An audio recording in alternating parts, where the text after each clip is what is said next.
Hello, nurse. We're awake. We're ready. We're Gundam.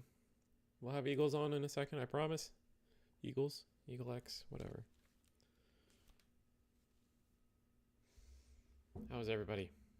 I feel like my lighting's always like dog water. Yeah, it's a little better right now. I guess when like it's like night daytime, I need to like learn. I need to learn how to like refract light better. I guess in my room, maybe that's a key secret that I have not discovered yet. You know what I mean? But red is legal tonight at Eagles Nest for those VOD only listeners. So this is the Eagles Nest Webcam Wednesday tournament, and oh, Eagles already on. Sick. I gotta change our sellout slide of things. Let's see if I can get the sellout slide to just be Gundam, because I don't really want to advertise Digimon too much. Eagle is getting on. We will slowly get there.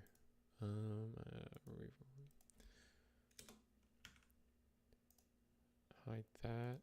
Then we go to Eggman events. Go to the deck builder. No. Ooh.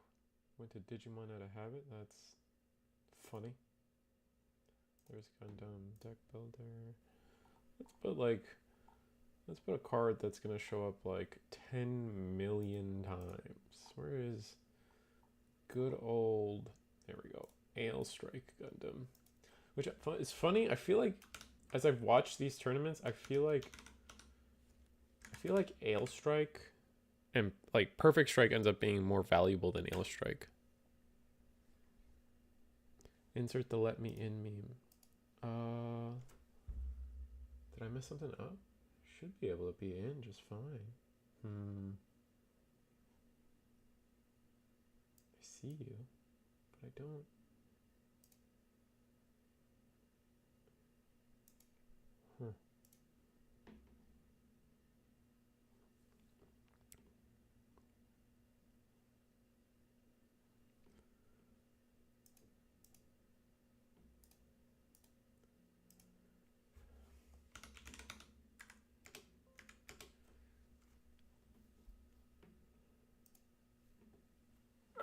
Oh my god. Sorry about that. I don't know why I can't get Eagle in. It's never been this way before. All right, that works. Headphones probably work. Is the traditional, yeah, like I see you, but then it's like, let's see if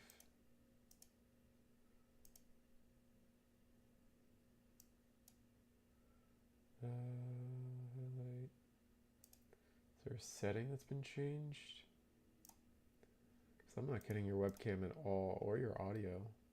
I see you there though.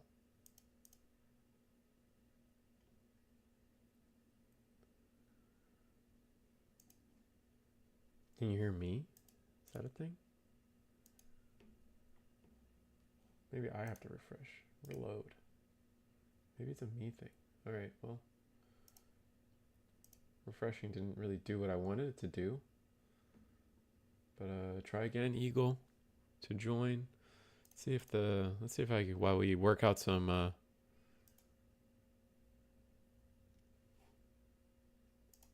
oh, you know what? God dang it. There we go. I always do that. I always think I send the right link, and then I always not even in the room myself. All right. I think we got it. Attacking shoes probably solved now. Tonight's the Eagles Nest webcam tournament. It wouldn't be a Reso Scroll stream without something odd being happening in the beginning. We have, and I count, 21 registered players tonight, which is great. And that's Eagle in the background. That's great. That's wonderful. Yeah, there we go. We made it. His name's not Marshmallow. Let me fix that. And then, how's it going? It's going How you great, been? man. Oh, Even the it's computer. Hmm? it actual computer working now. It feels so good because I have two monitors now that work Mm-hmm. because I couldn't do that before. Oh, yeah, no, that's pretty lit. Are you on a webcam mic? You're kind of echoey. At least more echoey than you uh, tend to be. Here, let me check. Just double Yeah, check. I'm using the wrong mic. That's Okay, why. sick. Where So commentator? let's try this now. Does this sound Oh, better? infinitely. Infinitely. Yeah, that was my mic all the way in the background that's actually plugged into the computer I forgot I had. Oh, that's beyond funny. Yeah, so I don't know if you mentioned it tonight. It is our first use of the demo deck cards for tournaments, so Ooh. exciting to expand a little bit more on the card pool.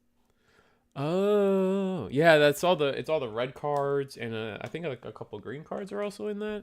Is that what Yep, it and is? there's one white card in all that. Oh, one white card. Yep. So if we want to, we can actually feature one of those players in round one. Yeah. Let's see, what table is he at? So let's start table 8. Table You 8? Yeah, I opposed to will that? head right on over in just a second. As long as I get your webcam going, that's what I'm trying to fix. There we go. Done. Should be up any second. And then table 8, you said? Yep. There we go. We'll be right on our way.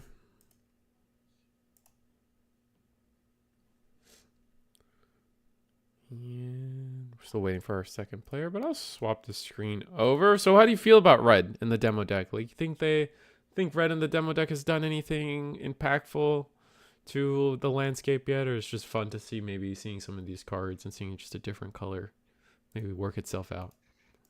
I think the red cards are really powerful with the commands at least. Mm-hmm. And we've already seen there's, I believe there's one that links with Char because it's Neo Zeon. Right.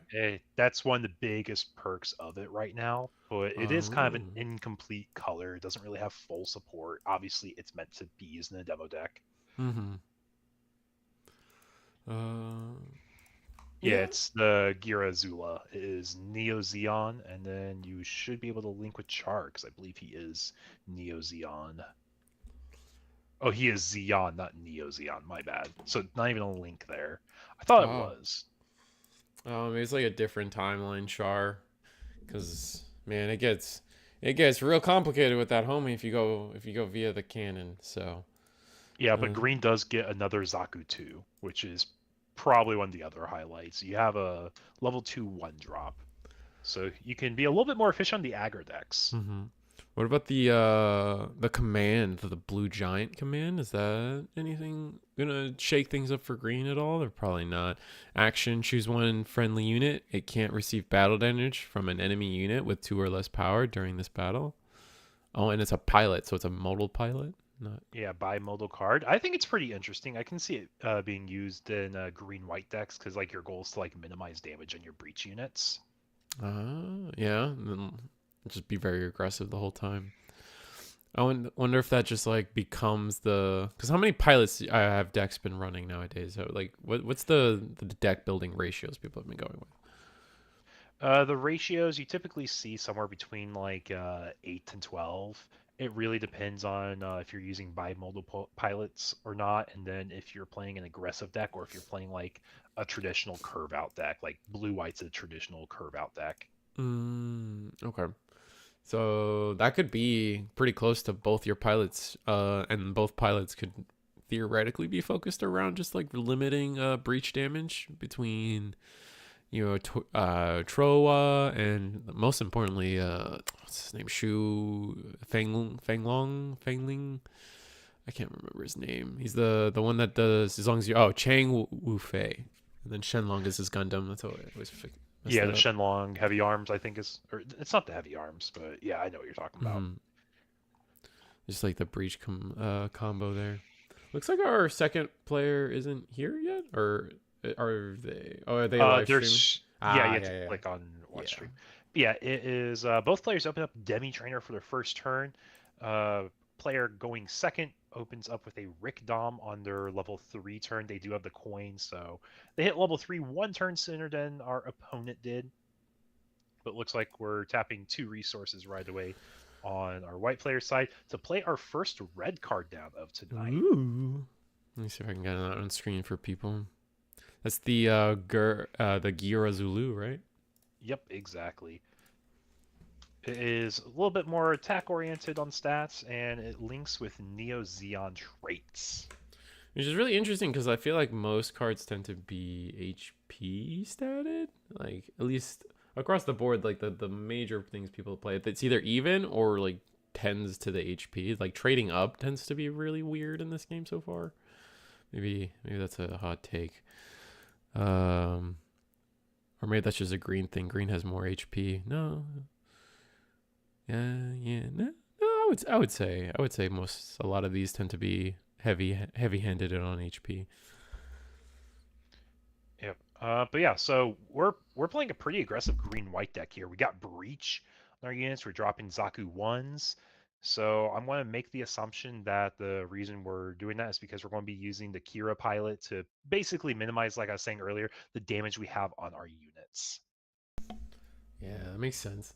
Well, yeah, I mean, like, what was it's white and green, so we can, man, no, you're right. So every pilot we run could theoretically just help us not take damage from combat events and allowing Breach to go through between Wu Feng, Wu, and even that command we were just talking about.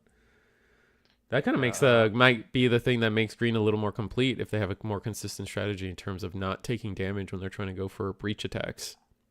Yeah, or at least minimizing it. Yeah, exactly. Mm-hmm. Like using the blue giant, like we talked about earlier, using Kira as a pilot. But it looks like we get Archangel down, which lets us restand a blocker after we attack with it.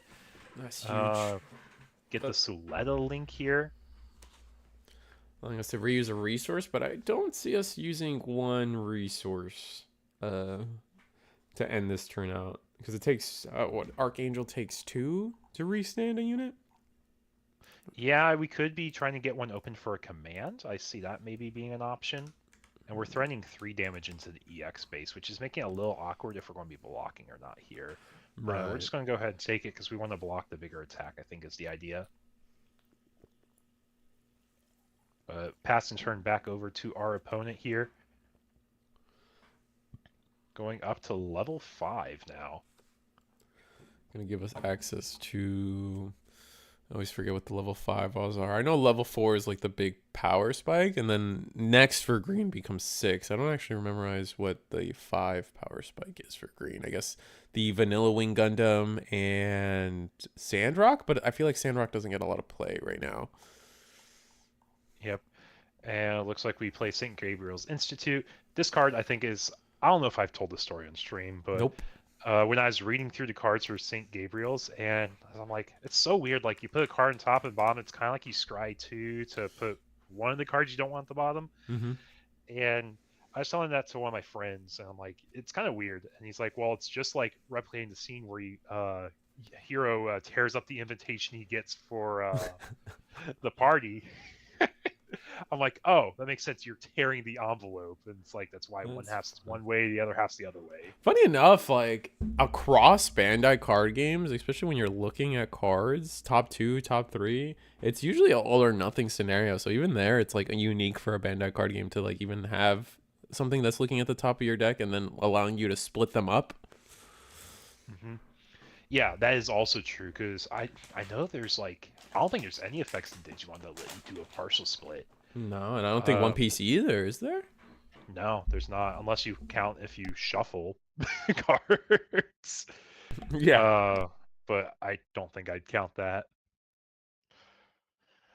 But yeah, so it was another Rick Dom swinging, so find a Demi Trainer. Kind of pushed our opponent down a little bit of aggression here, but we got a full HP. What is that? Is that a Perfect Ale? Or Perfect Strike? I don't think. Perfect Strike? That's a Strike Dagger on white side? Oh no, sorry, white red side? Or the sideways card. The sideways card looks to be... Yeah, Strike Dagger. Yep. Okay, so it's not linking it. My bad. Said that earlier. But yeah, it is basically just a very well-statted unit. It's a 4/4 with that Suleta Mercury underneath, and we have that inherit basically to rescan resource. So we're trying to get the payoff for this pilot over the course of just one turn to pay itself off, and then any turn after to curve out super, super well. Another Archangel. So we're looking to maybe attack with a Strike Dagger, potentially? Ooh, Perfect Strike hits the board. I was just saying before I could get you on, it feels like I know that the LR is the Ale Strike Gundam, but Perfect Strike Gundam seems to see way more utility and use for White when it comes to the longevity of the resource gameplay of White. Would you agree, or do you think like Ale Strike's just better? It deserves the secret rare or the LR slot? I think in beta format, Perfect Strike's definitely better. Just real quickly, I want to make sure we. You're good. Probably being a judge, doing judge things. Did we use the Perfect Strike bounce? It's not up to effect. Yeah, we didn't use a Perfect Strike. You have to return something if you can. Right. It doesn't say up to 1 unit. No, until we get a TR that says otherwise. Yeah, it's interesting that they're. I guess to be fair, that's how early we are being with these webcam tournaments. Is that like no, there's no official rules. We're kind of just playing by ear for some things, and that by ear usually based off of Bandai tradition and things like this.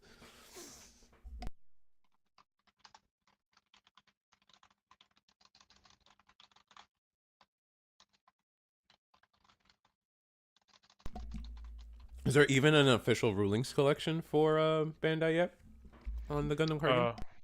So we have the comprehensive rules, but we don't have a tournament rules manual yet. So that's something that I would imagine you would see in tournament rules manual about. Actually, it could be in comprehensive rules for if up to is like Digimon up to. Yeah, or like what like specifically like specific cards in their rulings too could come up. Is that where would you find those? I for Digimon I just go to the wiki to find specific card rulings sometimes, but you don't go to worlddigimon.com, go to the comprehensive rules manual and start analyzing from there. No, no. But in a serious note, Gundam does have their comprehensive rules on their website. They also have a Q&A and FAQ. It's interesting to me that this is a funny like board state thing, but do we know that like what is the proper way to suspend your unit that is linked? Is it like the Digimon style where you only suspend the top card, or is it are you supposed to suspend the pilot and the Gundam at the same time? Do you know if there's like an actual like board state ruling on that? I don't think there's anything official on it. It's just one of those quality of life things. It's easier just to spend one card than two. No, that's fair. Especially being space efficient on the board, because if you have a quirky long card, then it's going to take up more board space. But it looks like we check into one of the key red cards that really makes red worthwhile here. I believe that is close combat, and it has a burst effect to activate the main effect and do 2 damage to a unit. Oh, wow. Get that on screen for you guys. We do suboptimal pictures for this stuff since it is our only access to these cards are from the was it the beta kits, beta or demo decks? The demo decks, yeah, demo deck scans. Demo deck scans, exactly. Bert, yeah, no deal. Just doing 2 damage for free is kind of sick. Yeah, I think it's one of our most swingy burst effects aside from a base and last life. No, like the pilots, they're pretty well curved out, so it doesn't matter too much. But it looks like we're just playing out strike dagger after strike dagger here. Yeah, it looks like we didn't really see much of a top. Another Archangel is kind of nice looking into this Demi Trainer and was it Launcher? No, this is a green card. I can't tell which green card is the Sun Gods are not allowing it. Which green card is that? That is that the new Zaku too? No, there's no way. Rick Dom? Maybe it's Rick Dom. Oh, it is Rick Dom. 100% that's Rick Dom. Yep, it's kind of an awkward unit. You don't really want to block if you don't have to. But you do want to trade over at the turn you can, just because it will continuously get value of threatening this weird breach damage if you block. But if you don't, I'm going to get damage anyways. But we play down our Wing Gundam here tap our 5 resources, and we have the link unit. We got Hero Yui. We Wow. can swing over one of our opponent's strike daggers here, breach for 5 damage, get rid of the base, and we're just a monster of a unit. We're going to be able to just go for game with the other 2 units then. I'm going to get Wing Gundam on the screen for you guys. It's actually Wing Gundam, one of the units that it's just objectively better to be able to breach over something than it is to attack. And the last card was a red pilot, it looks like there. Just burst out the hand, and that is round 1 here. Yeah. Green-white really aggroing it down with a very strong top end. That breach won the game pretty single-handedly there. It looks like we flooded on pilots for the most part. Couldn't get any like good white aggression down. I'm counting 4 pilots in the hand, and I believe that last one's also a pilot. So just 2 Gundams. That's rough. Yeah, so we couldn't even get board tempo down. Mm-hmm. If we had one more turn, we got the link from the last burst, but that's just so rough to see so late there. That might be the problem. The biggest issue right now, right, is like there is no red link unit that really pairs well with the deck right now, at least in terms of the demo deck. Oh, I guess there's Angelo. Angelo does, but there's no Arthron. There's nothing for Arthron. Yeah, there's the Aegis Gundam, which is what they had there in their hand. Oh, it has I see. Breach, and the Arthon says if you're when paired, if it's a link unit, choose an active enemy unit that's level 5 or lower, and you may attack. So the idea is like you're pinging off these standing white blockers that are kind of small chumps, or maybe something that took damage. And it has 6 HP too, which is actually really massive in the game right now. But on top of that, Atherin is actually a level 4, which does work with Ailstrike. So true. There's deck building synergy there. Just didn't see the cards at the right times for that match.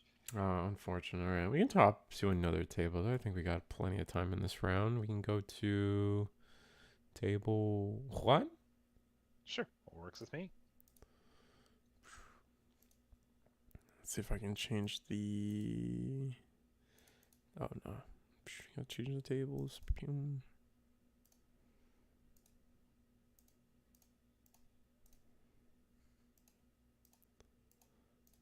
There we go. Got it. And we're back at it. It's blue-green versus, which I think blue-green might be the least popular color combination coming out of the last few weeks, I felt. It's usually like blue-white is the big one, and then green-white would follow that, but blue-white seemed to be the least popular. Or at least one of them. Blue-green's a little less popular. Blue-white is the main control deck. You have the most drawn cycle cards. So that makes sense for it being the most popular. Blue-green is your basically hyper aggro condition just because you have the most 1-drops. And I think you actually got another 1-drop from the demo decks, unironically. Oh, wow. Yeah. So I guess you can say it got a little bit of support because of that.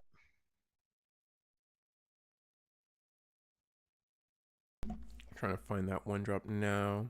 I see Golf. Oh, that's the Blue Giant. That's funny. Where is this guy?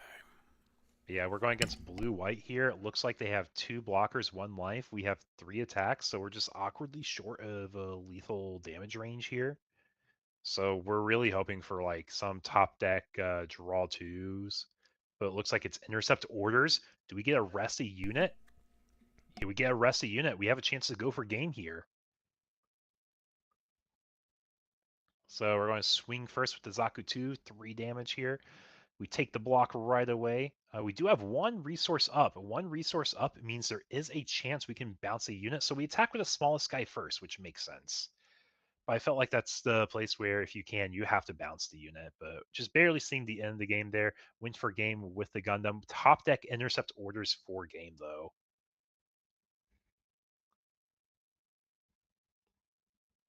And we're just about over halfway done with this round. Most players have submitted results, so I think if anything's left, it's a blue-white mirror somewhere.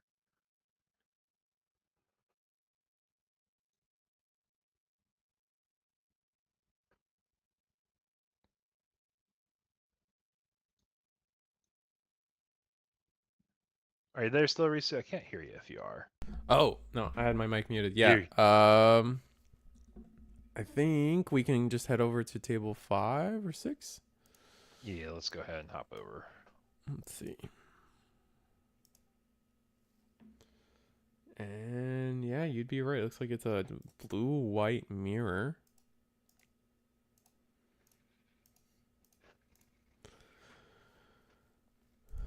Blue-white mirror looks like Spikes. Ooh, that's fun. Spike Spiegel, Cowboy, not Spike Spiegel, but Cowboy Bebop playmat. Into one of those double playmats, which I've historically said I think those are weird and cringe. Yeah, I To be think honest. I think they're like dual grounds, right? I think that's what they're called, or the brand. That might be it. Yeah, that looks about right to me. Yeah, I will say I always like the texture and material of them. They always feel really nice compared to like your traditional rubber playmat. Mm-hmm. I get it, and you don't get that rubber smell in the long term. And your cards can slide so much easier. Like if you do a quick spread of the trash, it goes so much easier on these playmats. Mm-hmm.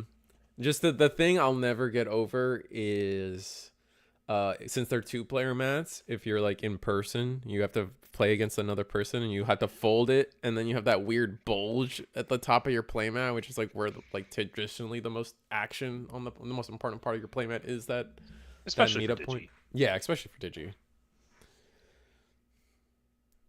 Looks like we're in a very scary spot for one of the blue-white players. We're down to just a base for our life, and we play down. We Strike just have this Dagger.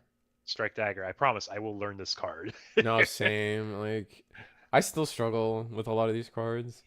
It's not like the proxies like do have a little fade to them, so even then it's hard. But when it's like a clear card like Gun Tank, it's been pretty easy to tell. I'm gonna attach the Sulieta to reset a resource, but that's gonna be enough damage to break through the base, and I think that might just be it for our bottom player here. Yeah, I think he might just be scooping. Oh, I think that's exactly it. We were hoping that could eat up the 2 attacks, and it does not. I think that might be it for the round. Yeah, I think that was our last table. There is one other table that needs to report. All right, we gotta hound them down because I don't think they're. Oh no, maybe it's table 5 still playing.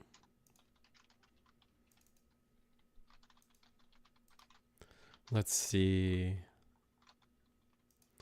No, they're done. Oh, everyone's done. We just gotta find. We just have to make sure everybody reports, and we'll be on to round 2 already. That's fast. That's okay. Everyone's playing fast because we got Digimon Con at 10:30 tonight. We gotta get ready for that. That is Everybody. true. True.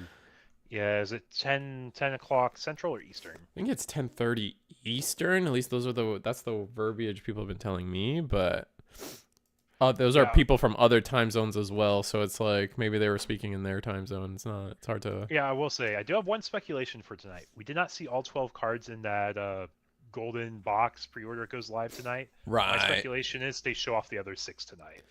Yeah, that's probably a good point. And then like I have the most faith in that being announced tonight rather than a sim. That's fair. I don't think we're getting the news on the sim tonight.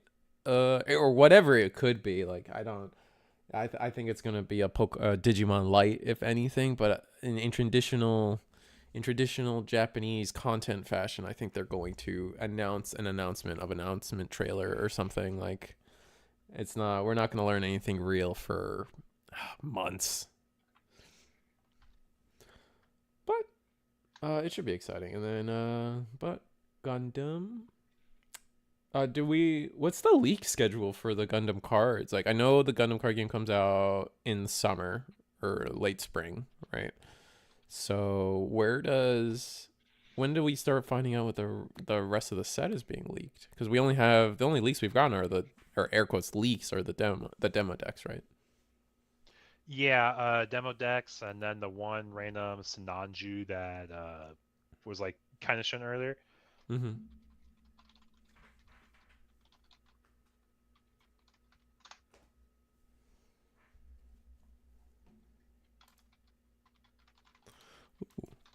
Dracomon X.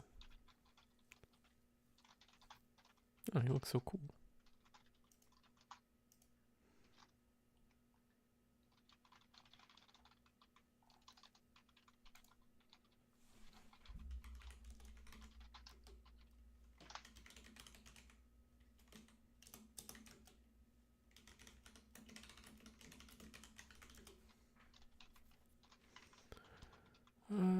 How's everybody tonight in chat? Still not used to adding Wednesdays to my my time schedule. You know what I mean? Yeah, it's roughly 10:30 p.m. EST for Digimon Con. All right, sick. Thank you, Crisp. He definitely. I know a couple people want to do watch parties. We'll see what I end up doing. But it should be fun. I know Hyper Coliseum's hosting one. I'm sure DigiGuard, since they're hosting a tournament right now, they're going to be hosting one. But Oh yeah, that's probably where a lot of folks are tonight. I have a new graphic being made where they're actually going to be added to it for the local schedule. I know you have one right now. It's a little old. Yeah. But I'm getting a little bit of help with some stuff getting done. That's one of those things that's top of the list to get done because I want to make sure we're pushing all our other content creators. Yeah, I stopped using the schedule one because I believe I was told that like both DMV Drakes and just basically they weren't running tournaments, and I was like, it's a lot of breath for people who aren't quite doing stuff yet. Yeah, because I was told by them at one point that they were getting ready to get back into the scene, so that's when I added them to the graphic and all that. No, that's fair. No, it's justified. And it looks like is the new round paired? I feel like a bunch of people are popping around. No, not yet. What are we waiting for? Is there still some? Nah, that was a fast round. It's 35-minute rounds, or is it 30-minute rounds? 30-minute rounds, but best of one can finish pretty quickly at times. Oh yeah, especially now that I think people, since this is like the 4th week we're doing this, people are just getting faster. People are learning the decks. People are learning the cards. So a lot of that stuff doesn't have to be explained as verbatim as it needs to. People can just kind of get the gist of things and keep things progressing. I can't imagine there's a lot of rulings other than like some tricky breach stuff that could pop up that slow people down as well.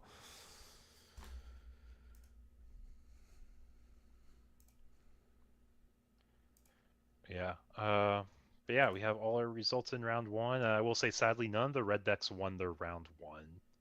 So we are back to either blue-green or blue-white moving forward for tonight. Yeah, that makes sense. Unfortunate. It is. It's just the most consistent color. It makes sense.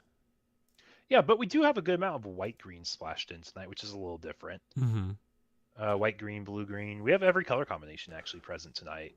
Oh, wow. Yeah, no, white-green was definitely the one I wanted to try the most, just because I wanted to have, like, Wing Gundam and Strike Gundam in the same deck. That sounded sick. But beyond looks like our round 2 pairings up. Sick. All right, so what table do we go to? Are we wanting to see a blue-white mirror masterclass? Are we wanting to see one of the other colors? Got blue-green we can show at table 1. Let's do blue-green, table 1. Why not? Okay. Watch. Yeah, I know we just watched one of these players, but we get another color combination we get to show off here. Yeah. Swap to the round. We're in round 2. And I will fix this eventually.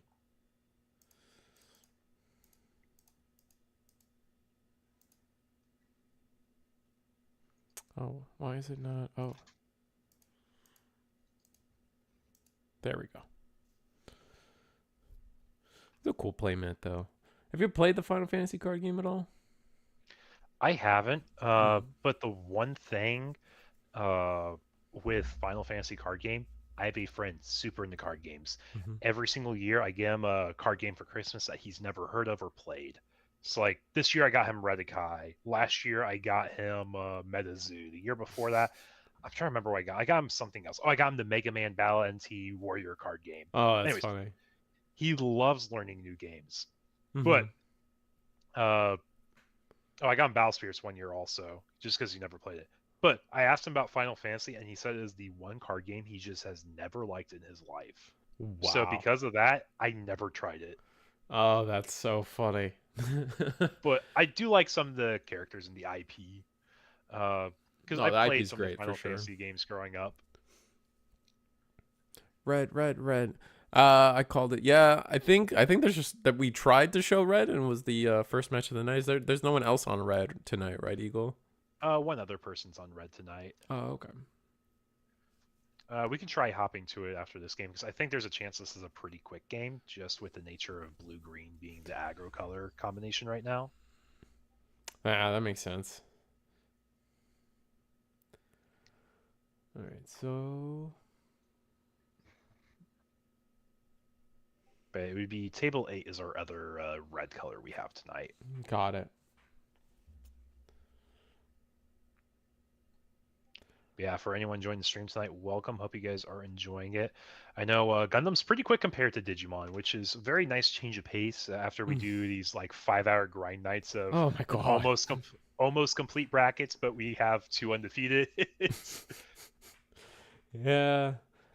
Funny enough, our first place from Monday was Mako Killer. Mako Killer. I don't know which way to say that. Yeah, both are correct technically, but it's his first time hitting that tiebreaker scenario and actually coming out with first place instead of getting bubbled to second place, and he was so ecstatic about it. Oh, was he actually? Yeah, I don't know if it's the first time he's ever gotten first place, but it's the first time in that situation where you tie for first and doesn't get bumped down to second. He was so stoked. Gotcha. That makes sense. It makes sense. Not that it matters on pricing, because at Eagles Nest the pricing tends to be pretty fair in those scenarios, but it's like it's the pride of a true. Yeah, exactly. First. Yeah. What dice is this? Why do I know this dice? The purple yellow one? Yeah. I was going to say the other one are the Gundam Beta dice. Yeah, the purple yellow one. Is that I feel like I've seen these like back in the day in Toys R Us. Like there was this random card Oh my goodness. Huh. I'm gonna have to figure. That's gonna bug me. If someone knows what that dice is from, please tell me. Yeah, but we play our Wing Gundam Bird mode here.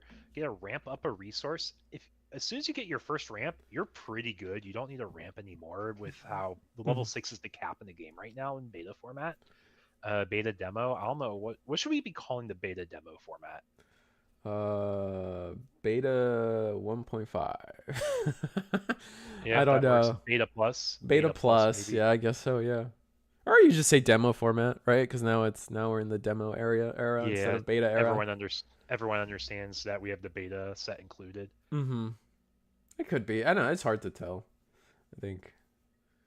I do agree that on the ramp really feels interesting but weird in this game because like maybe this is something gets resolved once we have the full set released to us. But like the top ends in this game aren't necessarily like you have to, when you're ramping, you have to ask yourself, well, what am I ramping to? And it's either two things. It's either to do a lot of actions in a single turn, or is it to do bigger actions earlier, right? And I feel like the top end for green is like the Wing Gundam, which is pretty strong, right? But like doesn't feel like a game. You're running out of cards. You run out of cards so fast too. Exactly. That's the other issue. And that was if you go with the do many actions a turn, you run out of cards. And the game doesn't have enough draw power to support that yet, because again, we're in the demo format. So maybe the full set will bring us more of that just resource, like being able to generate resources to hand instead of having to do what it is we're doing. And this is going to go straight into the Demi Trainer. Yeah. You get more damage breaching here. Because you also don't take damage back either. So nice. Oh, that's so gross. And this is going to be a big body, too. This is 4 health and 6 damage. So we're going to be clearing anything, honestly, if we attack into it. Any blocker that they put in front of us, we're breaching over. We may not live on the swing, but we definitely will be pushing the damage on the swing. Right. Another Archangel coming down, grabbing their life. We're going to need to Archangel... We're gonna need to play a blocker if that's our. Well, no, a blocker wouldn't even help. We need an answer because this is gonna go just straight through. What is Breach 3 on the Shenlong Gundam? Let me take a peek and check here because I have the wonderful Eggman deck builder here where I can reference all these cards. If you guys are brand new to the scene, Eggman Events has all the cards you need for Gundam. He has a proxy printer as well, which a lot of people here use. Yes. Gundam Heavy Arms, though. During pair, you have Breach 3. Breach 3. So a blocker would help protect the Archangel, but now I don't see why we wouldn't just attack straight into the Archangel here. I think it's because we don't want to give them a favorable trade. Yeah, I guess Because it has 4 attack and we have 2 cards here. true. Yeah, so we Oh. play Resla, we play Rick Dom, and we might be passing. Yeah, we're passing here because we realize we value the swings on our 4/3s more than our giant unit getting attacked into for a favorable trade. It's a favorable trade, but it's still a little bit of tempo, right? Oh, I guess we don't if well no, because we would get rid of the Archangel straight up, right? That's a lot of damage to that's a lot of shield essentially to get rid of. I just feel like if we did attack with the Shenlong, our tempo would be in our favor still, especially since it would be backed up by the Raziel and Rictum. Sure, the Shenlong trades into our Shenlong and we lose the pilot Gundam combo, but so do they. They lose their pilot at least. And then from there, yeah, they still do the damage, but now on the flip end, now they attacked into us, so now this is going to be just an easy trade for us. Wow. Yeah, I was going to say, I don't think it was a really strong trade there, because what does Wu-Fang prevent damage from? Level 3s? Oh, 3 attack or less. So it will still will do damage to us still. Breach 3 doesn't destroy the base. So yeah, I think it is just worth doing a full swing into life turn here, because you're pushing so much damage. You have a good hand size. There's a chance you can link, get some extra units. Well, the Rick Dom can attack and breach, right? So we can attack Shenlong first, or does the Rick Dom not have breach in the traditional way? Let me double Rick check. Dom has a natural breach. Ah, it's like a breach 2, I think. Yeah, breach 2. Yeah, so with the three health, you can with 3 attack, the Shenlong can go into the Archangel for free. Clear that, and then Rick Dom into the Shenlong. Trade 1 for 1, but also get a bit of health damage done as well, or shield damage.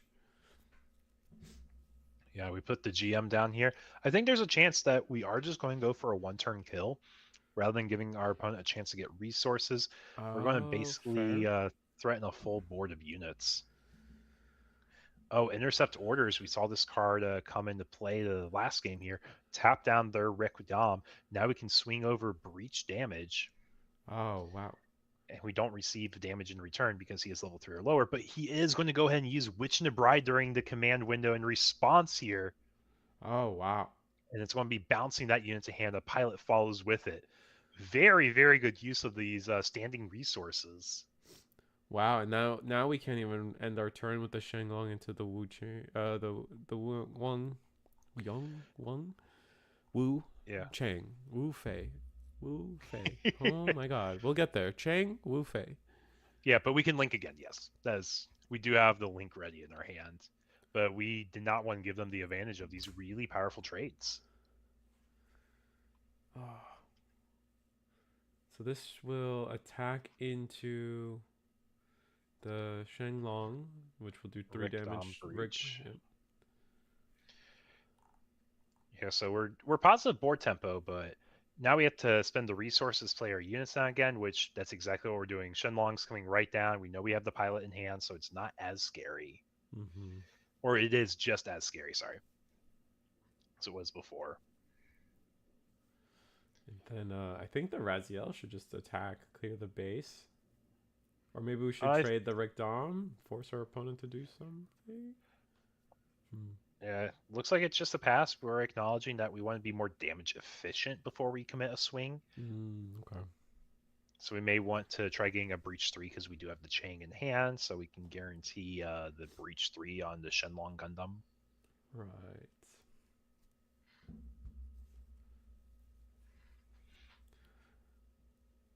I feel like the more, I guess we're in a green mirror, right? So green white. I just value just turning my card sideways when I have attack advantage.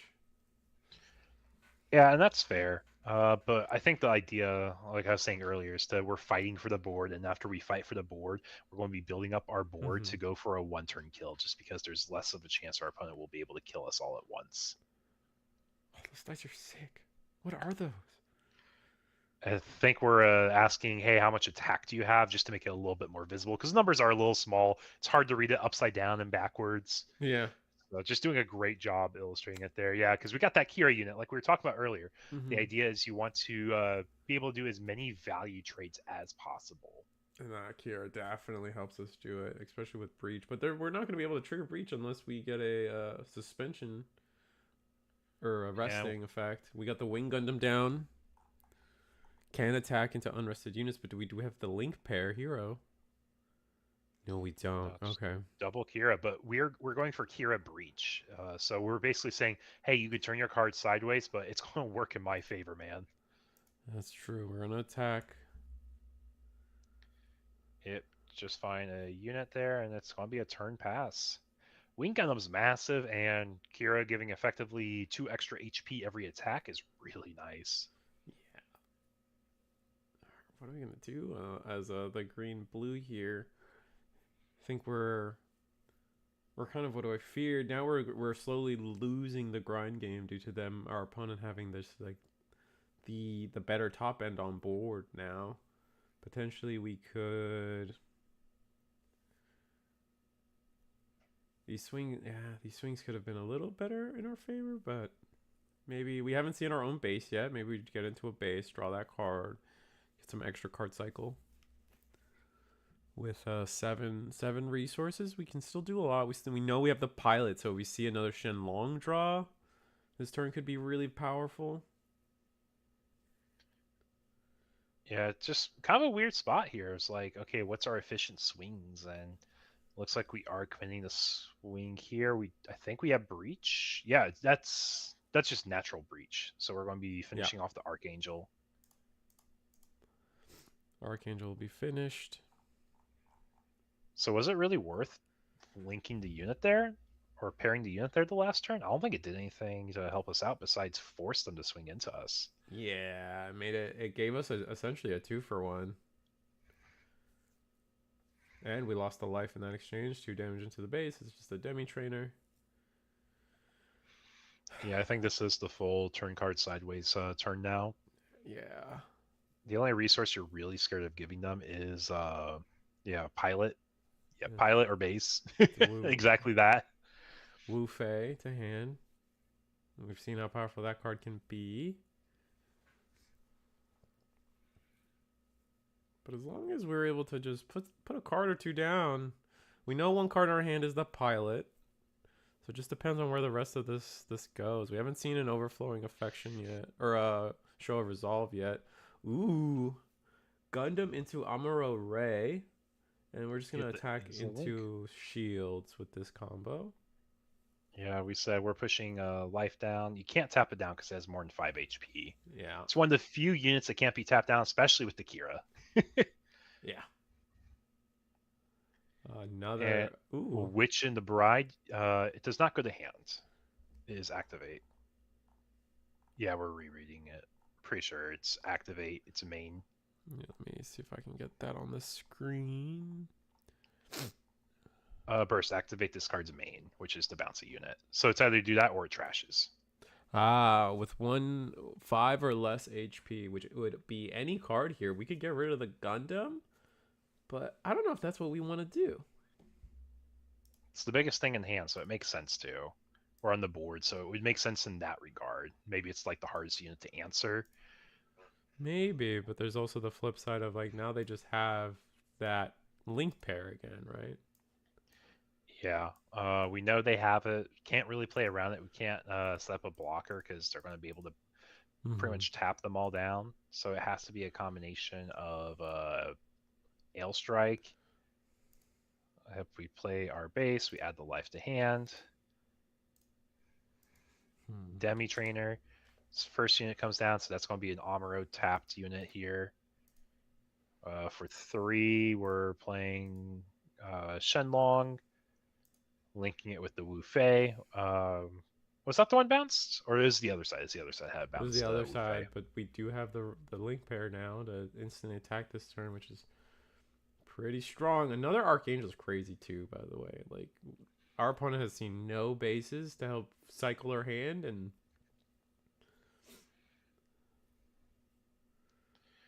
yeah, making use of that Kira, that was basically 0 damage. You take attack. The Chang Wu Fei is basically going to say 3 has to attack into the Razio, I think. Yeah, we are breaching with it though.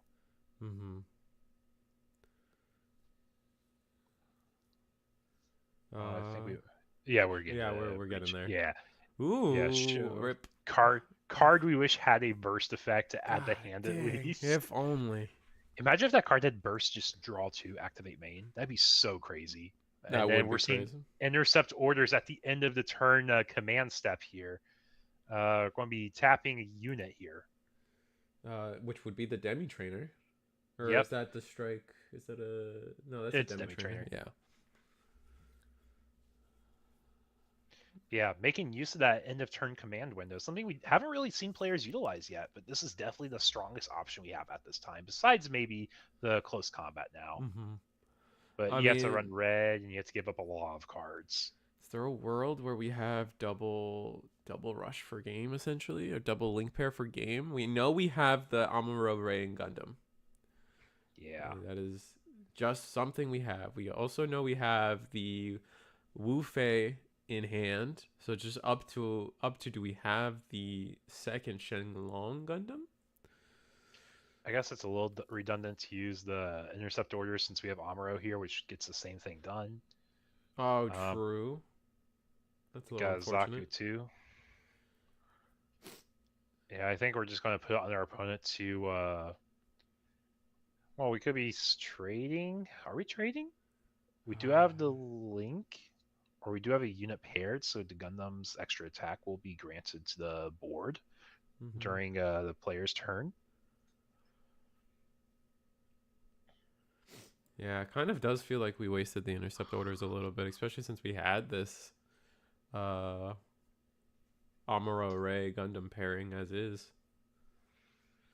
I think, is there a world we just attack into the Demi Trainer? Our opponent has, I believe, 2, if not 1 card in hand. And I think that's the debate we have here, but we're getting rid of We're Wing gonna instead. hard trade instead. Wow, okay. I guess we didn't want to offer the scenario in which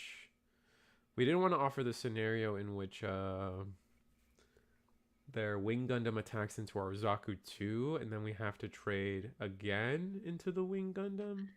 Especially if they drew like another base after we get rid of their life, and then we just straight up lose the game. Right. Gonna hit a Rick Dom, pass turn. We're in the grind game now. A single Wu Fei or a single Shenlong Gundam could change everything.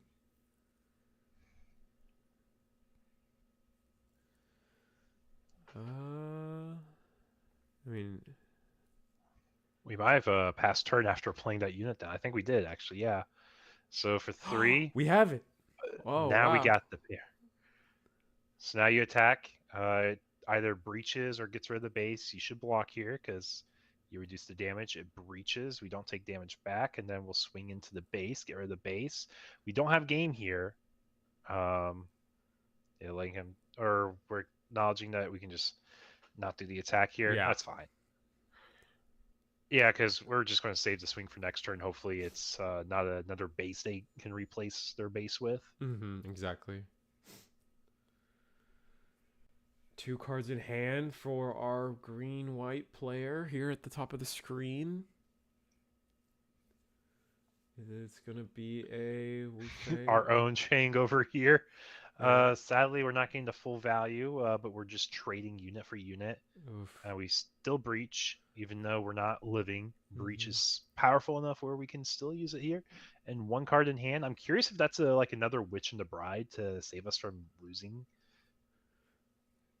Oh, the Zaku 2 was enough to remove the base? I feel like when attacking, you get 2 extra attack. Yeah.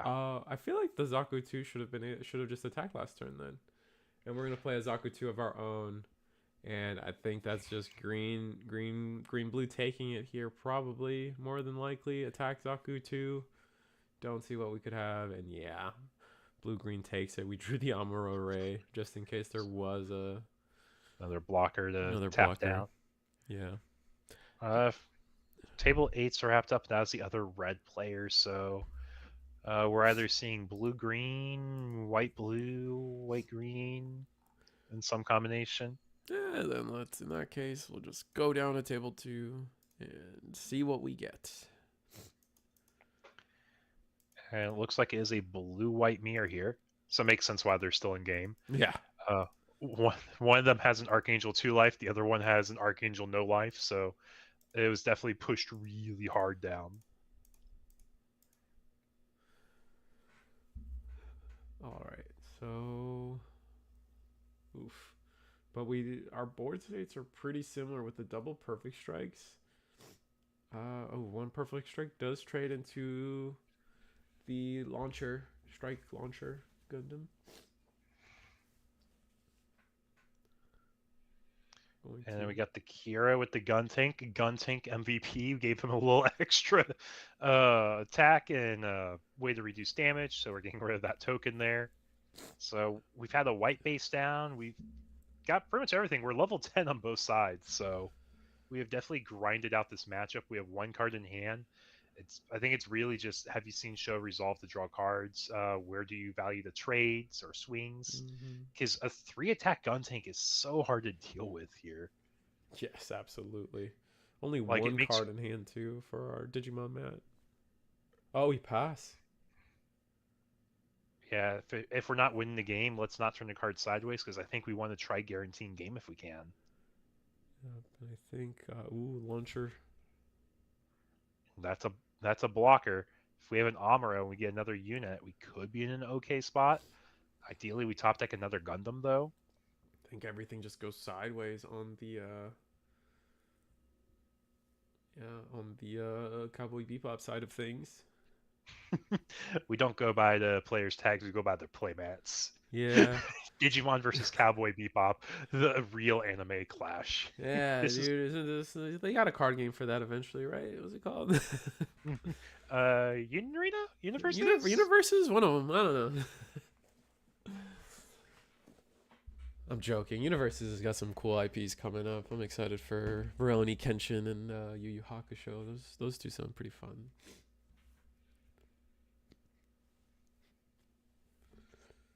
Alright, we're going to tap one resource, Amuro Ray, to rest the attacker. We're going to attack into the base. Oh, into the launcher. Okay.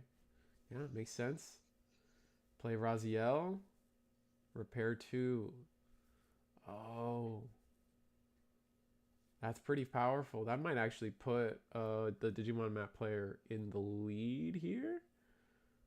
Forcing our hand potentially to have to... Oh, we can't even effectively trade. All right. What's that? Gun. There's gun tank, and then there's gun cannon. That's what it is. Yep. All right. We're going to attack into the Gundam. That's a trade. Trading units for units. But we got Rezel down, so we're keeping the same board state we had. They're going to get a chance to swing into us. If it's base, it could be a weird spot, or a pilot. It's Akira, goes to hand. That means we have top deck kind of good. Yeah, there could be really good top decks coming up.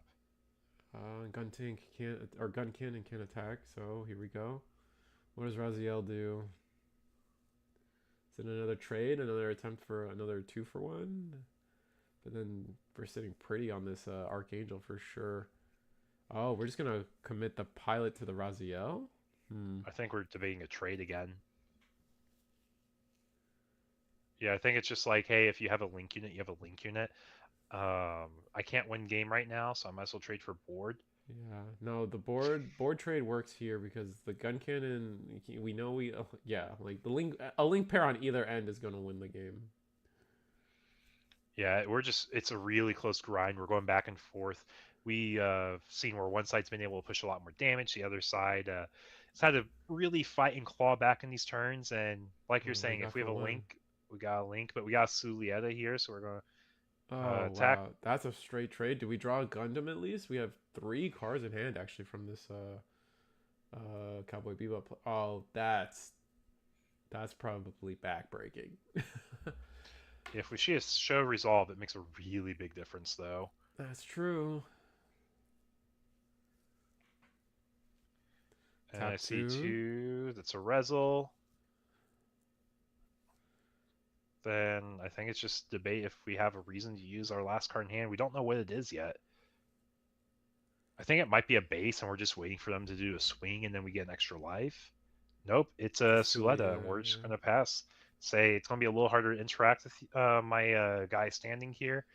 and we're gonna forego any chance of us. A perfect strike into the last card in life, and then just tap 2 Archangel, maybe play a Gundam. If it's a link pair, it's a link. Oh, this is even better, I would say. Yeah, we get an extra unit now. Mm-hmm. Gonna get a gun cannon on board, a 2/2 token with 2 cards left in hand. Can we offer up another attacker or blocker? And I think that's it from our Digimon playmat. We're gonna attack into life. That will get rid of the base. With 1 card in hand, it's impossible for us to have a link unit. So we're just gonna give it up. Yeah, just hoping they take the block here. If the last card was a base, ooh, it's a blocker, but not gonna be. Yeah, he was hoping he blocked. He was hoping they blocked and played incorrectly. Mm-hmm. That's the only out they had there. Yeah.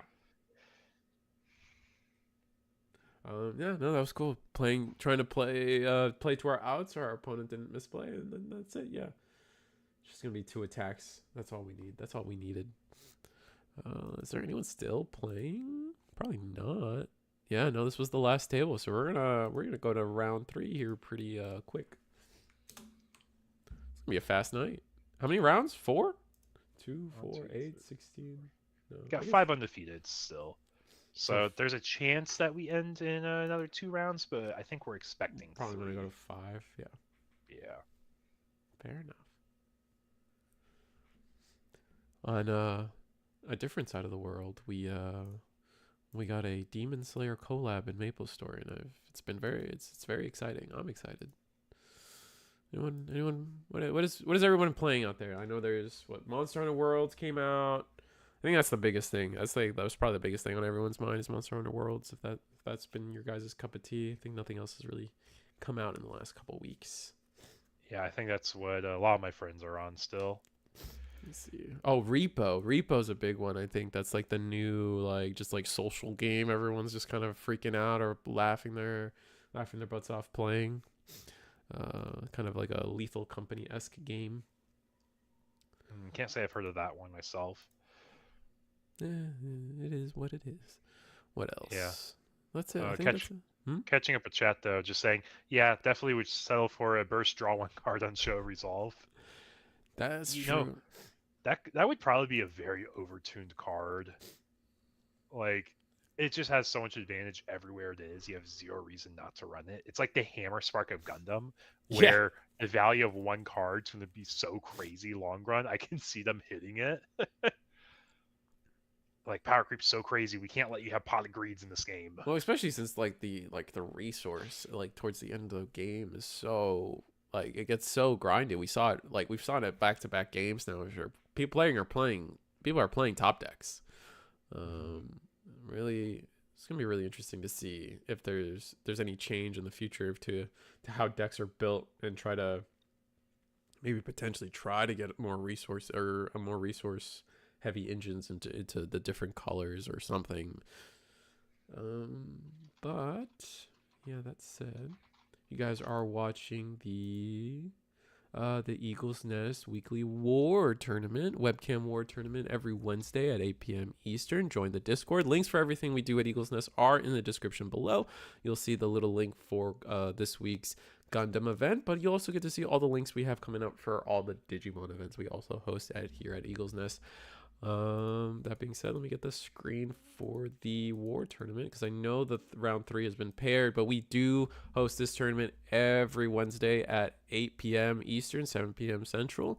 $5 entry fee, 3 30-minute rounds, and you guys get a chance to win either a Hero Yui resource or a Relena EX resource at the penultimate prizing, which is cool. Yep, exactly. And it's your choice, I believe, right? Yeah, if you win first, you get to choose. I know people are choosing Relena, though, right now. It's a lot harder to get those. Oh, is it? Fair enough. I at least like to think I give them a choice. Well, maybe they already have it. You only need 1. Yeah.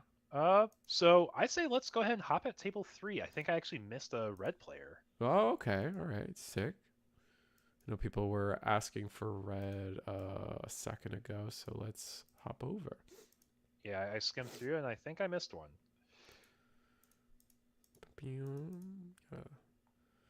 fix the webcams every time. One day I'll get a better system. Open. Yeah, so now we got Pokemon playmat and Mountain playmat. Are you rooting for Pokemon or Mountain?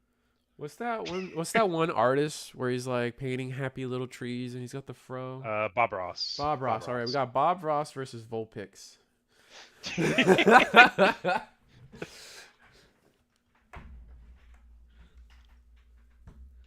Yeah, for everyone joining us tonight. Hope you guys are enjoying the stream. We're here every single week. Like Risu said, here every single week with some Gundam, with some Digimon, and we try to keep these communities having something to do, man. Keeping them on their feet, man. Because you gotta practice these games to be good at these games. Exactly. Yeah, our Digimon scene's crazy competitive. Like, oh my god.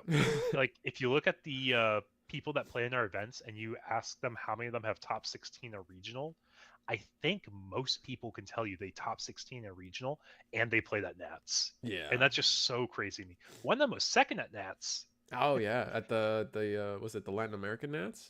Yep, Marcos was second at Nats, and then if you look at the NA side, we had Tyler GFG. He won the night that was the week of nationals. He got top 4 if I remember correctly. Right. So we had lots of solid runs. All right, we got beige sleeves. Those are interesting colors. I'm still like, what's your sleeve company of choice? I think you told me it's Katanas right now, because I'm still a Dragon Shield guy. So Katanas have improved their formula for Pokemon decks. When I say Pokemon decks, it's because the Pokemon cards are thinner. You like to riffle more, just because you have to shuffle so much in the game. Right. But when I'm playing, I'm using mostly Dragon Shields now. Ah, okay. I can get those in bulk for pretty good prices, so that's the main reason. I just play too many card games. But taking a look here, blue-green on Bob Ross's side, but we have the extra 1-drop that you got from the demo decks. Blue-green aggro got a little bit more consistency. Yeah. Sorry. Interesting. What is that? No, you're good. What's the... Oh, what is that robot? The 1/1. It's also a 1-drop as well. I can't remember. That's the ball. Oh, that's the. Oh, it literally is called the ball. That's crazy. Okay. Ball. Yeah, we had ball and it got bounced, but we had perfect curve as aggro. We had a level 1/1-drop, 2 drops we can play on our level 2 turn, and now it's like, what do we do on our level 3 turn here? Like, we're probably turning the Zaku 2 sideways, get rid of the base, getting 1 life damage in, but we know we're going against some type of white deck, so it's a little scary here. I think we just send it, man. Just send these things sideways. You sent the ball back to your hand. You're not going to be able to recover anything with the ball, but like you just want the attackers on board. If they keep spending their resources to, you can kind of buffer your resource management or like your mana management, or literally resources in this game, right? Because if like you don't have a way to end turn and fully use your resource pool anyway, the ball, if they're going to keep bouncing the ball, like you're going to have to keep putting them on having to bounce that ball and using resources on that instead of doing maybe a more optimal play, setting a unit to 1, bouncing that, forcing them to pay a little more on their following turn. But this 1-cost ball like could potentially just eat up a lot of those potential removals. Yeah, and I think the ball, if you happen to run the Earth Federation package, there's a chance you're running Jagan with it too. Oh, and we are going to play... Ball, gun tank. Yeah, we're aggro. Send them we're sideways. Aggro, man. What? Oh, I would have sent them all sideways. Are you trying to go for a 1-turn kill? Is that what? What's the? You can't do that, right? That's not possible. Hello, cat. Cat cam. Cat cam. Got one of my guys here. Cat cam. Look at him go. Poor shoulders. Yeah, so we've almost filled the board by 3 resources, folks. So demo decks, it may not be super exciting, but we definitely got more cost-efficient bodies for aggro here. Oh, wow. Raziel going sideways to get rid of the EX base. Oh, and then we're going to use clawback orders to get rid of something. I would get rid of the Zaku too. Oh, we're going to get rid of that. So that's the punish for not getting rid of the EX base right away. Now we got rid of your highest attack unit. And then we have another card from the demo decks coming down here. This is a unit I was telling you I wasn't really expecting people to play. Wow. Um, Wow. or I was telling my judge I wasn't expecting it. But this is a link with Mula Flaga? It's the Mulov. Hawkman Damian. Hawken Damian Endymion. pilot. Yeah. But it's a 4 HP unit. It's Oh, pretty Mobius tanky. 0? Is that what it is? Yeah. Yeah. Got it on screen for you guys now. Just, yeah, 2-4 vanilla. Yeah, this is a great match here. We get showcase a lot more cards here. Having the extra 1-cost Zaku in green is huge. Yeah, exactly, Radar. Like, just having one extra, like, early drop unit makes these aggro matchups so much more polar, like, more consistent. Like, it's pretty scary. Like, you can drop so many 1-drops in turn when you got Zakus, you got balls. That's so funny to say. Yeah, so I think the main thing we're probably building our deck around here is because we have all these super tiny 1-drops. I can see us wanting to use the green card, the Citizens Take a Stand, but we have a full board, guys. I just don't see the value of not sending these sideways. We've already been punished once for not attacking. Like, that was our chance to get rid of the EX base, right? Earlier. Yeah, at least doing that would have made sense. But now we're just holding up 6 bodies that can be removed by multiple different ways. It's not. I don't know. What do you think about this style, this direction for playstyle? I think it's just saying we're scared of units or pilots coming from life. Like, which, to be honest, like, in a white deck, it makes sense to be scared of pilots because they can get Bonagers to tap down. They can get Sulietas for extra resources on their turn. They can get Akira for better trade value. But these turns are going to be so crucial here, seeing everything against us. We're just going to start taking the gamble. We'll swing life. We see a Gelgoog, which means you're probably playing a Char, especially with Char Zaku on the field. We see a Zaku 1.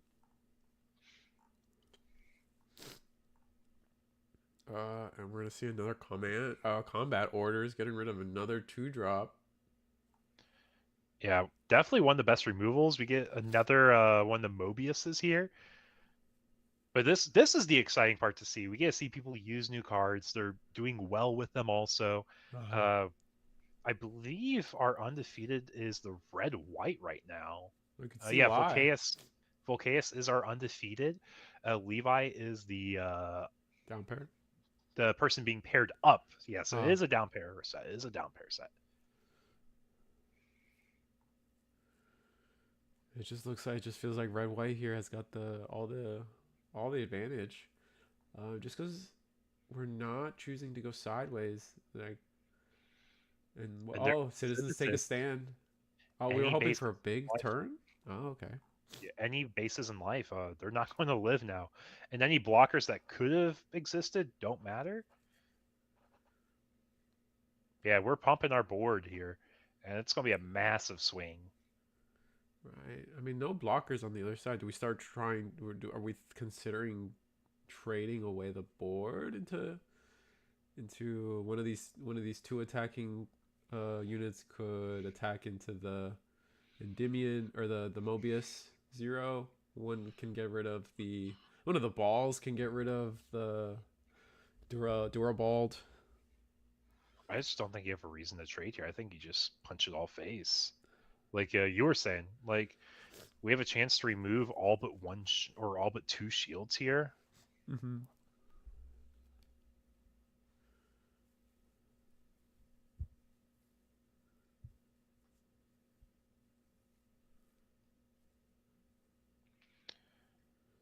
Interesting. And then the ball will go in. Once again, going into life. It's a pilot. That's what we were scared of. Like, that's going to lead to so many polar turns. But now, because we've seen one, we just got to commit the rest of our turn to going to life. Oh, another close combat. That's gets so rid of another.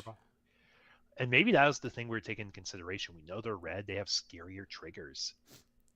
It's crazy. We've seen 3 out of our 4 close combats. This game is kind of nutty. Yeah, especially against an aggressive deck. Like, we just have so many other ways to close out this matchup, Mm-hmm. or to prevent our matchup from being closed up, I guess, by them. Right.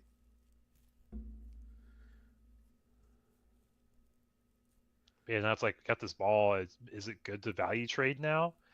And now we're punching in, but it's another pilot. There's so many cards with burst effects in this deck. Like, I'm actually looking at the actual deck now, and holy cow, so many cards say burst, do something. Yeah, no, it makes sense. I feel like that's something that was kind of lacking in some of the demo decks, especially early on. It felt like it's just not demo decks. The beta event stuff. Just like a lot of these burst effects, like you just didn't have too many of them. But we could. There's a world where like you want your shields to actually do something and affect tempo unpredictably, because just again like one command orders suddenly like that's a free unit that gets removed from the board that you don't have to take care of anymore. That didn't take a card out of your hand or health on board or an attack from you to get rid of. It's just gone for free. And looks like we are gonna just trade away the board. It makes not trade away the board, but it does make sense to attack and get rid of a lot of these little sideways units. Yeah. Like, we have to maximize our survivability. And just the fact they have 4 units on the board still, that's so scary. Yeah. We don't even have a way to respond to 2 of them, especially since we've already seen 3 close combats used. Yeah, but we still have a lot of our white side. We have a full hand, for realistically speaking. We could easily take care of the board, or we can easily like back up our board and offer our own lethal in the coming turn.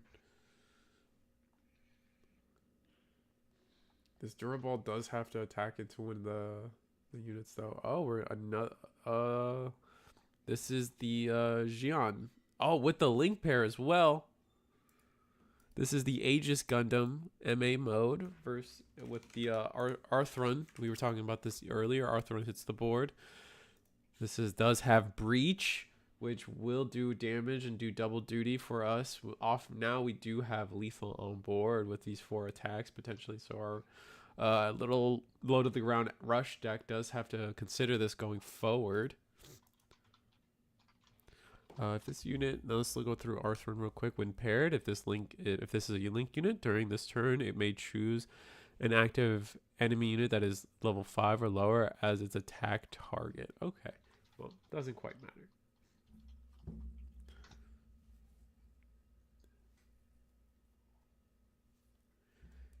Yeah, getting that pair though, so powerful, extra removal, something that our opponent definitely wasn't expecting. Seeing a red deck make it this far, it's definitely done well. Definitely done well. Great resources to take advantage of. And with only 2 attacks on our board, we can't feasibly go for game. We only have 1 card in hand too. We have to start trading away our board, and I think this comes from just not attacking early enough. Yeah, I definitely think the base should have been swing at right away with the Zakutu. I do agree with that. Because you also have to think of it in terms of like, sure, if they attack one of our units, we lose that unit, but they also acted as a blocker, right? Which gives us another attack that we can soak up later. Like for example, if this Duraball attacked into one of our units, that's an attack we didn't take to shields. Now we survive one more turn, which is one more draw, and who knows where we're at from there.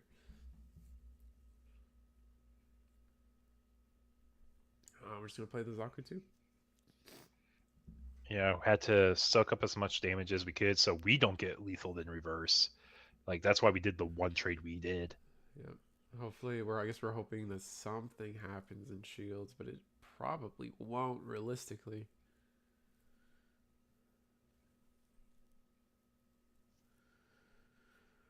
Guess we'll see. MA mode. Oh, we're just gonna attack into shields. No reason not to. Oh, citizens take a stand to the hand. Yep, that is a burst at the hand card. There's not many of them. That's not a pilot, but that is one of them. All right, one more Mobius. That's a char. It's a to hit. pilot. Yeah. So now if they top deck any of the char links, it could be a little scarier. Could potentially clear the board, but I think we're so far ahead.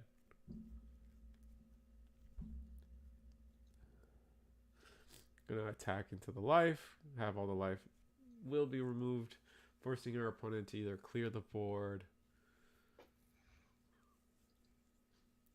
But in doing so, if our opponent does clear the board, we will clear their board in response due to just how combat does work in this game.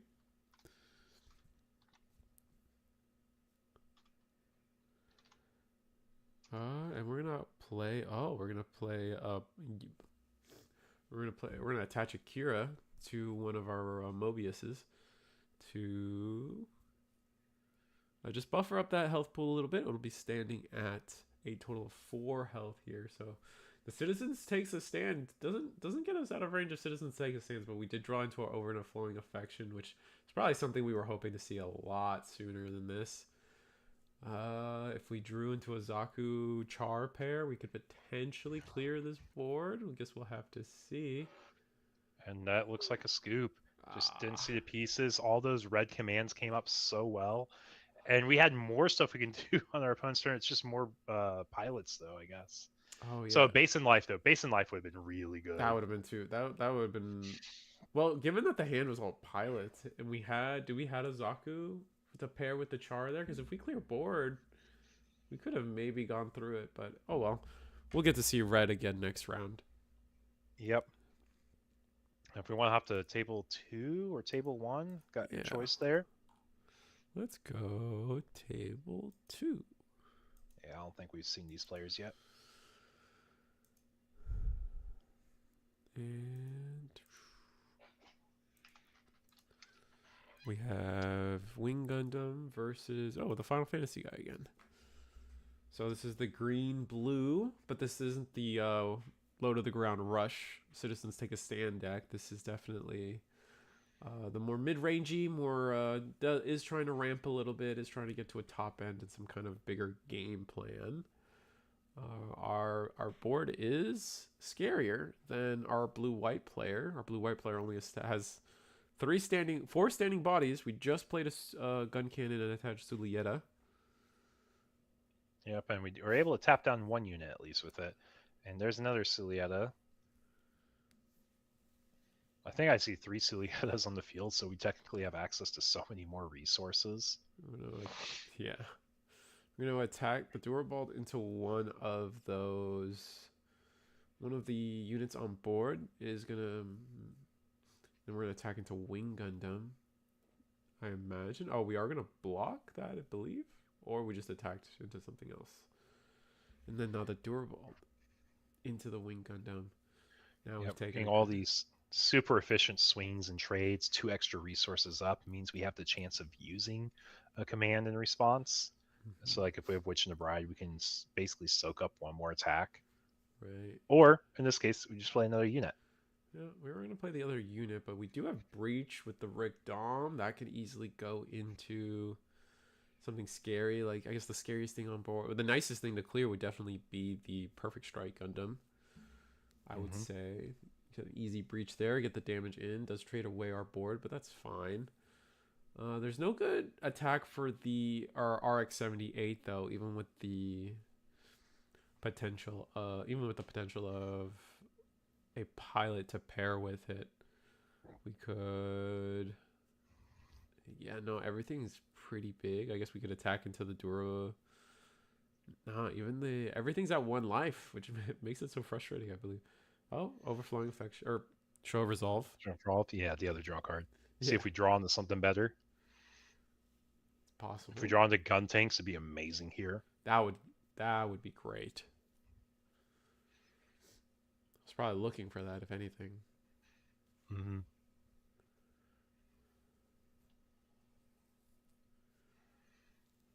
Yeah, worst case, we do have a Breach unit, though, for at least 1 swing. Yeah. And I would imagine that goes straight into the Perfect Strike. We gotta get rid of the blockers while we can. I would Yeah. say. Get rid of the blocker and do a damage to life. I think it's a win-win there. Yep. And that's what we're seeing. That is 2 cards for 1 card and a shield damage. So favorable trade, especially after resolving a show resolve. Yep, one less card for them to get off of their bases that potentially draw even more cards.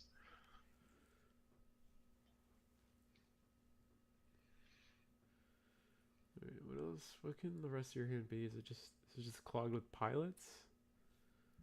Those dice are sick. I'm gonna have to ask what dice those It's going to be the one thing haunting you throughout the night. are. I'm not over it.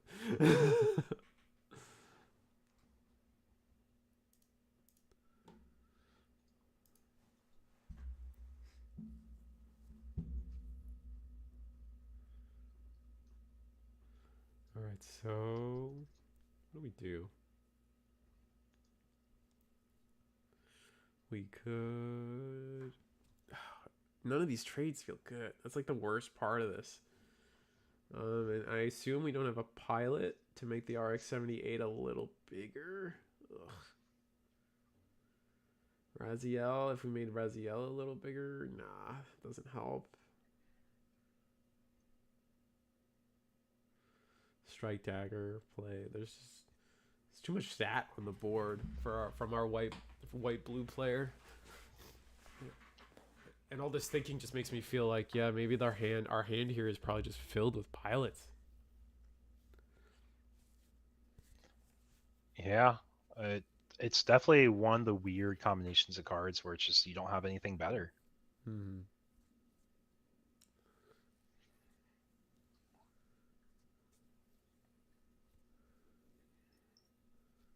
We are going to do attacks into life, though. Gun cannon, nice. Yeah, we're assessing our timelines very short, and our only out is to go for game, especially if we go into a link. Our hand, we do have a good hand size, so there is a chance we can link, find a Sulieta, so a burst goes to hand. 4 resources up after the show resolve. What are we going to be putting down here? One more attack, Araziel. And it's a pass with 2 up. We're just comfortable. I think we're comfortable with the idea that we are ahead in life. We weren't. This isn't lethal on board. They would have to have a double link pair. Well, though we did give them a Sulieta, which is unfortunate. The double link pair does put us away from, unless they have exactly that, we're not on lethal. And then if they try to trade for board, any attack of theirs into our board will result in a loss for our opponent as well. Yeah. And it definitely makes sense to play the Resol at the end of the turn there, because like we're talking about, like the lethal potential, what we need a link in the hand. And if we have a unit with link, we don't want to play it down. We play the non-link unit first, and then we're hoping to draw into a link pair for this next turn. All right, we got 4 to the side. Those are the fancy, glittery demo or beta event resources. Yep. I remember he's got so many of the Gundam dice. You see that? Yeah, I do see a few. It's a whole little pocketbook. Yeah, it looks like 2, 3, maybe even 4 demo decks worth of dice.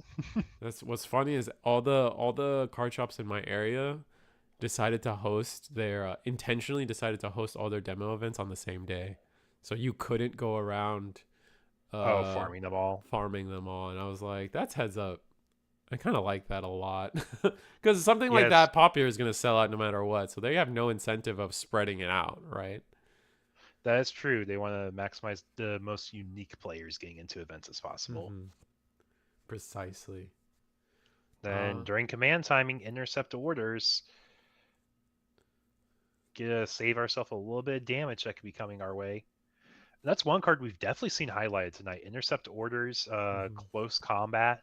2 of the most used command cards tonight, and Witch and the Bride. It did come up tonight too. And now the Strike Dagger isn't strong enough to swing over the RX-78. Oh, it's not. So, interesting.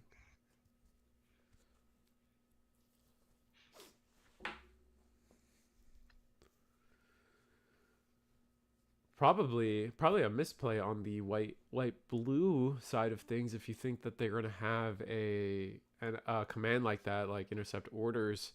Attacking with the Durabald into the RX-78 might have been the best first attack. Yeah, for one, we do have Oh, the but we have the Suletta. Suletta. So we have the damage to go over, and we have the HP to survive. Oof.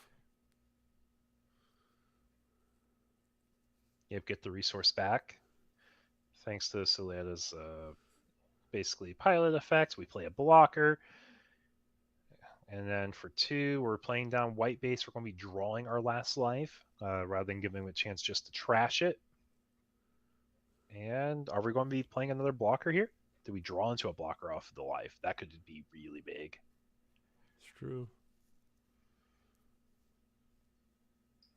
No. Just another perfect strike. It is a blocker, though. It is a blocker. It is a blocker. Wasn't what we drew. Dang. I think that might just be it. Unless green blue can come out with something. I don't see what they could come out with, though. Needs to be an Amuro link with a Gundam, I think. Show resolve, trying to draw into it. But it has to be double Amuros with 1 link. Which we do have just enough resources for that 3-card combination. Yep. But I think we might be doing trades this turn now. Yeah. Like, there's just too much of a board going against us.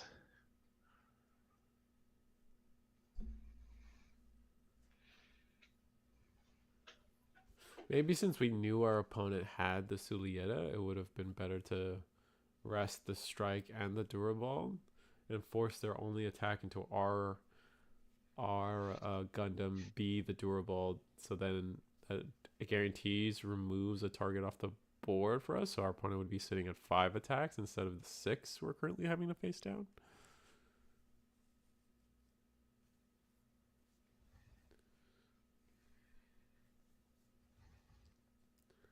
But it looks like I just feel like we probably just didn't draw into anything worthwhile, fortunately.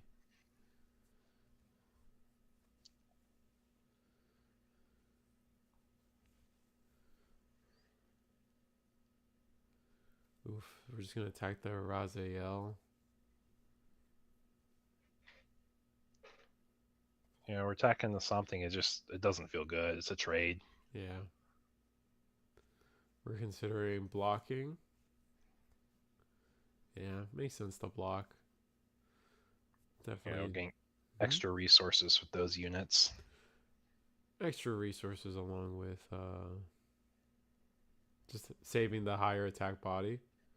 And playing three bodies on the side of green blue here. Staring down 5 attacks. We could just straight up lose to a link pair, but I mean, so be it. 2 cards in our hand. We're at 10 resource, or at least close, something like 9. Yeah. Even this is not enough, right? Like, this is not enough damage at all on our own board unless we have a pilot to beef up one of these guys. Kind of unfortunate. Yeah, it's kind of awkward because we don't have guarantee lethal on the current turn player side. Mm-hmm. Don't have enough blockers. Yeah, this is a weird spot. We got 3 cards in hand. What are we gonna do? Oh, another blocker. That kind of shuts out green blue, and you just turn your you can just turn your non-blocker sideways and just pass. Honestly, I think you're just Wing Gundam.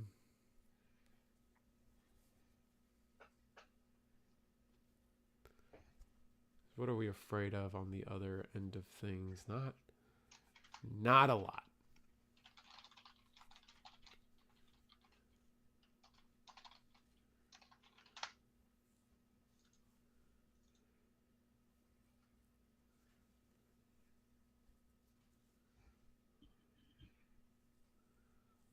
Oh, we're thinking.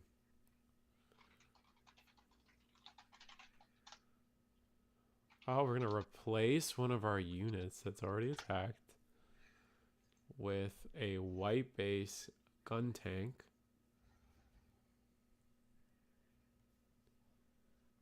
All right, perfect strike And we goes in. turn the blocker sideways because we got the Archangel. Yep. Oh my gosh, that is very powerful there, getting the swing and the block. Nah, it's pretty Yeah, good.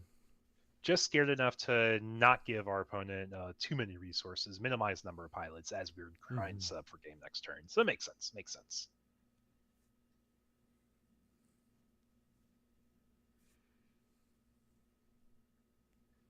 All right, top 3. RX-78. Do we have Amuro? Oh, we don't. Oh, no.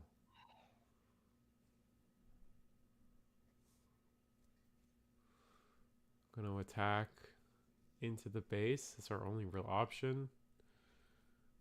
Right? Yep, gets blocked. Mm-hmm.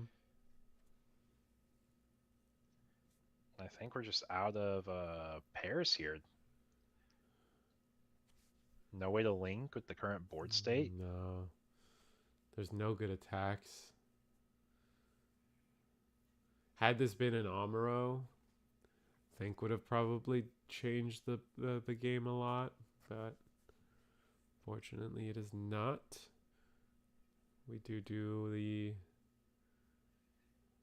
4 damage. No. It's our last card in our hand. We just pass. Yeah, thanks to that the Gundam, we did have the extra damage, but I think this is a wrap here from board state. He just played out his hand. All cards go sideways, as long as it's not some There's crazy. the Amuro. That's why you have to be conservative with some swings. Right. And then if this is a base, maybe? Nope. Nope. And he was saying, yeah, you got rewarded for not swinging more than you had to that last turn. Well done. Well played game there. That is well played. I think even if they had the Amuro, though, would it change too much? You get rid of one blocker. Yeah. I don't think you had enough damage. Oh no, it would have been a 5 damage attack you're stopping. Yeah, I guess that's fair. Anyway, looks like white blue takes it again. Yep, and we're going to be going to round 4 here in just a bit. We have 3 undefeateds left after this round, so there is a chance that next round is the last round. It could go one more round, just depends if the down pair wins or loses. What are your thoughts for next round? Do we follow the red-white player? Do we follow the white-blue player? Or do we follow the other white-blue player? I think we follow the red-white, right? Is they're playing the most unique cards tonight. I'm sure people want to see how the red cards keep performing, especially since they are winning, and it sounds like they're only possible unless they get down paired again. They might just be fine for playing until red, blue, white. Yeah, let's stick here at table 2. I'm going to real quickly run and grab some water while we're setting up and getting ready for this next round. You do that. And we're it's just us, chat. Any Maple Story fans out there? That's all I got going for me, man.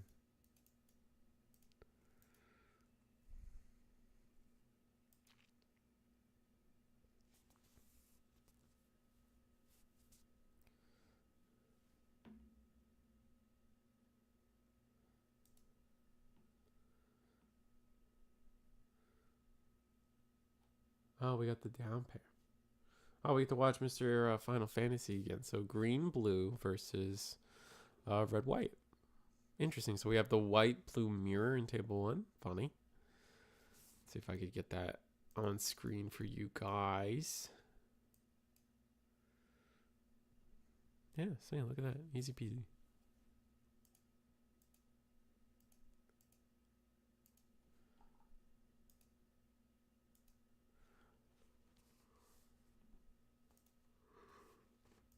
Oh my goodness. I'm tired. Anyone else tired? We're tired. He, she, we. Tired.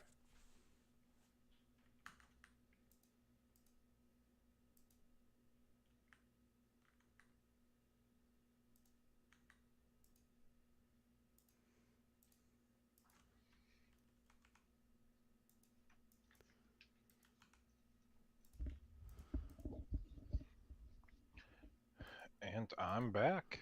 Welcome back.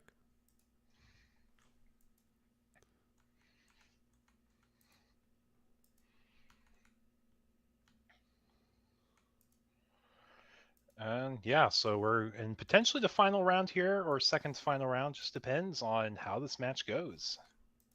If red white wins, we'll go to one more round. If red white loses, that is the end of the tournament. All right. Guess we'll see how. We'll guess we'll just have to see how it goes.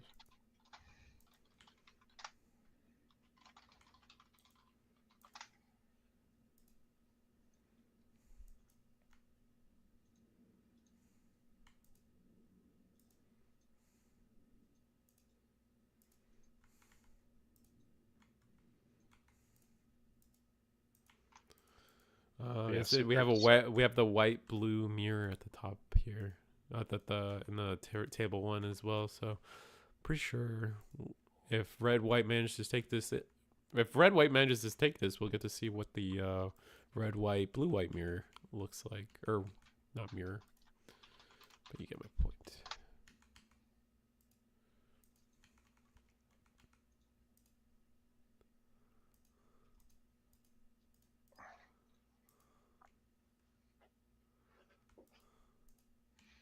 Yeah, exciting match we get to see here. Another. I don't think we briefly seen G Corp tonight. We haven't seen a full set from them because we just kind of hopped in towards the end of one of their games. Mm-hmm. But starting out, we got Zaku 2 here. Really good going second on the level 2 turn.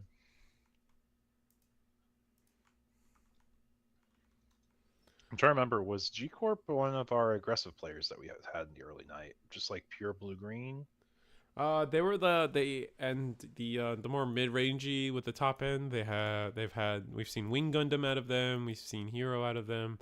We've seen the other blue green we saw was more of the low to the ground one cost rush.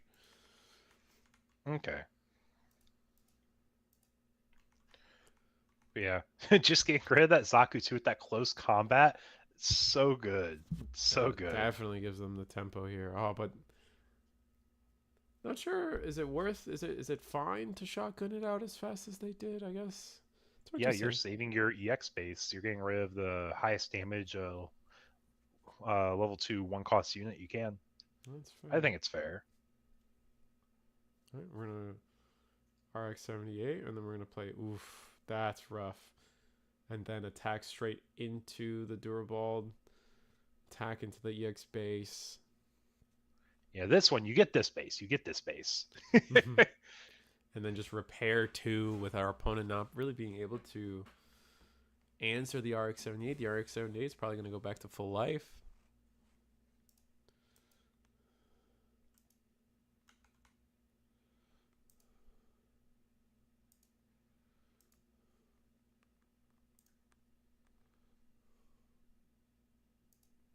Yep, and tapping 3, that is our blocker here. Was it Launcher Strike? Yeah, Launcher Strike Gundam. Launcher Strike Gundam.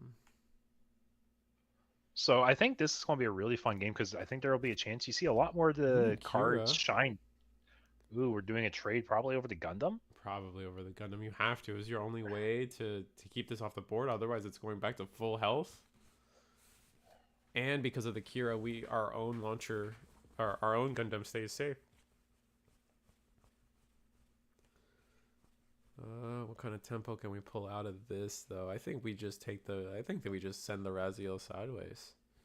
Personally. Yes. Sideways as in trade or taking the damage? Just go for the shield damage. Got Rick Dom in the back. If they want to offer up the trade once again, you just Rick Tom in return. You've played the 2 1-drops. Those are going to go in. You can go for... They're going to go down to 5 life. And then you can kind of guarantee... Yeah, let's see what they decide. I think the life damage is better. Yeah, because you're going to be doing the knockout regardless. Yeah, it makes sense. Yeah. See an Ale Strike. Nail strike, and now you're threatening. Now they have to attack into your Raziel, or you're threatening 4 damage next turn. Yeah, our players they're both playing in very tight curves right now. They know where they're at. They know that the game can swing really fast if we don't answer well in these early turns. And if we see any close combats in life, that could be really devastating too. Now that we've seen it from the as the green blue player, I feel like we would just send in the GMs first, try to minimize the try to guarantee the attacks that they get. Well, this is a blocker we have. I think you do Rick Gom first, just to guarantee you get it, and then you can pass turn if you want, leaving the GMs up. Oh, we're gonna play Ale Strike into Kira, so that's a double. We've had the double link pair both times. Rick Dom to the hand. Unfortunate. And then that's gonna go into the Raziel. Yeah, you have to swing with that one because the other one's going to die if you swing. Mm-hmm.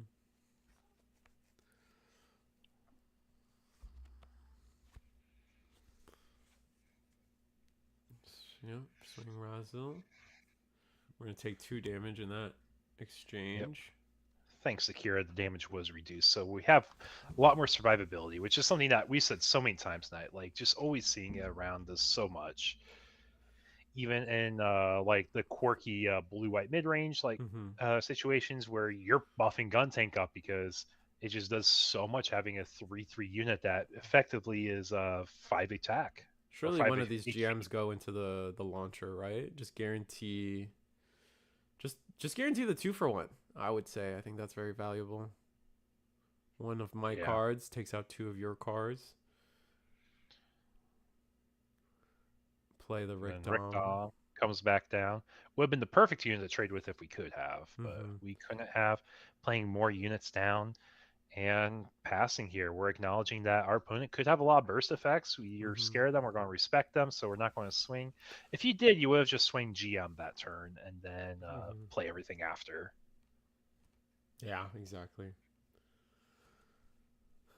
Learn that quick in Digimon. Swing first, then play stuff. Yep, exactly. Even Dragon Ball, it's still One better Piece to as well, yeah. Like even though in Dragon Ball it's like there's no burst or life effects, like I guess there is counter effects technically, but it minimizes the chance of your opponent knowing what to play around. You're trying to make it as hard to predict what the whole turn's going to be.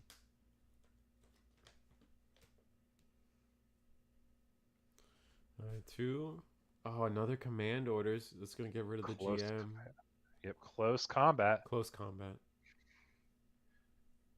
I think Rick Dom's 3 HP, so that's why it doesn't work. Okay. But yeah, just 2 damage is so powerful.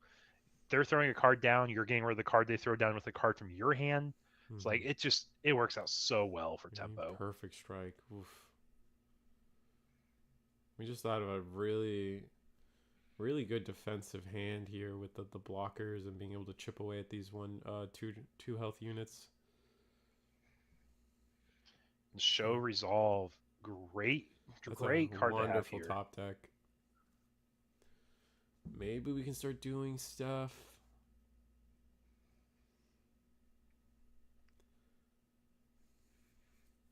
Yeah, going to tap a resource here. Play another GM. We got so many of these guys. They're not 1 HP, which is important. They can't be bounced easily unless they commit a full Ale Strike. And now we're just going to swing the 1/2. It's like, do you really want to block this attack? Makes it really awkward because then the Rick Dom goes in, clears the body, and gets the shield. Or we get the shield. I think you have to block? Yeah, I guess not. I guess we're okay with potentially getting a pilot there. But that play sneaks us a damage in, and that 1 damage, given how the hand has been going, could go a long way. I know the blocker, the Ale Strike with the Kira underneath can attack into the Zaku for free without taking any damage, or giving up a blocker unless you play down Archangel. Yep. And for all folks joining tonight, welcome. Hope you guys are enjoying the gameplays right now. Tonight we're in round 4 of our webcam locals.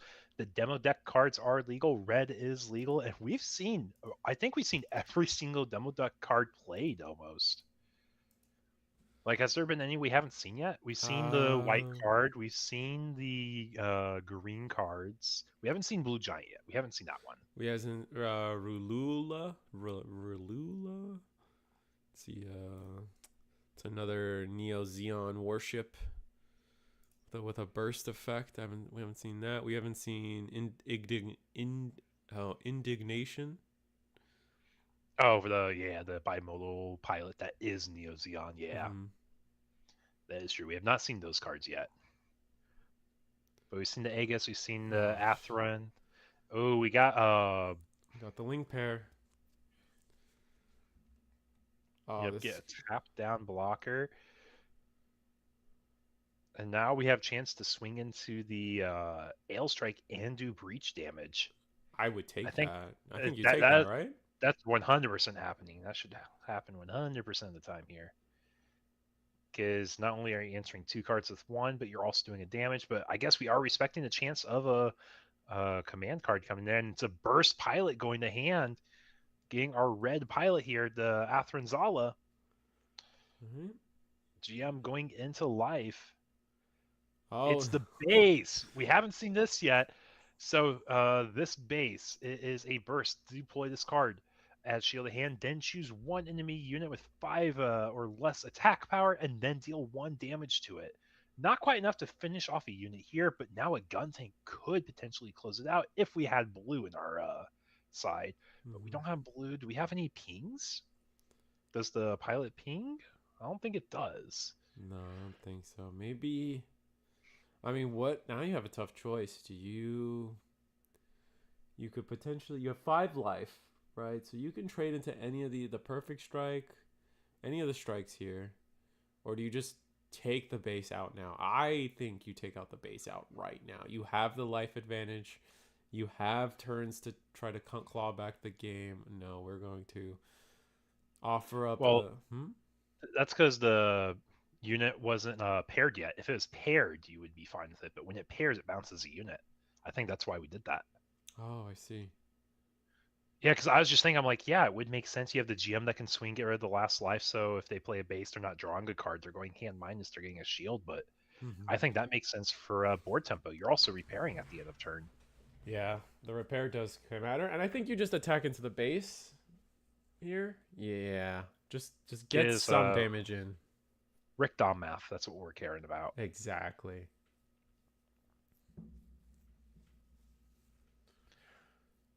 Passing it back to red-white side, though. If red-white wins this game, we do go on to another round. But if they lose here, it is the end of the tournament. The Perfect Strike Gundam does have to is the attacker that has to go into the RX-78 to defeat it and clear that body. But that does give up our blocker. Potentially we give up our base, but we're in a position where giving up our base might be pretty bad considering we'd take our last life.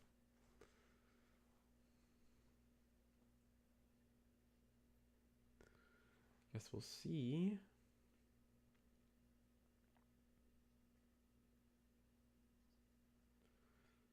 Yeah, it's a close game, and we've seen both sides utilize cards that really supplement the goal they have for their decks. We're trying to control this board. We're trying to be very tempo-y about it. But then the other side says, dude, I can just turn my card sideways. I have breach. I'm threatening these awkward board states. And it just feels so good. Yeah. We don't have any cards in hand though, so we can look at this board and start thinking to ourselves, well, if we chip away at this board, there's not a good chance they'll be able to come back into this game. We still have a hand. We have a 4-card hand. That could be any amount of blockers. That can be any amount of pilots to get us the rest of the way. All right. Perfect Strike goes in, probably getting the RX-78 out of the way. Yeah, you definitely want to. It's a very big unit. It gets rid of a lot. And we talked about these 2 for 1, or yeah, these 2 cards you get for 1 card on your side. And just It's worth it every time. All right. That's the Play our- Xion. Oh, that's the Xion with the Xion pilot. Yep, so we have the link pair. It can attack Or Zaft. immediately, and Ugh. yeah, we know what you're saying. We know what you're saying. Yeah. And now that can attack into the because of the pilot, it can attack into the Rick Dom. Yep, Oof. and it has breach, so we're able to do damage while progressing. And Now our opponent has, the durable.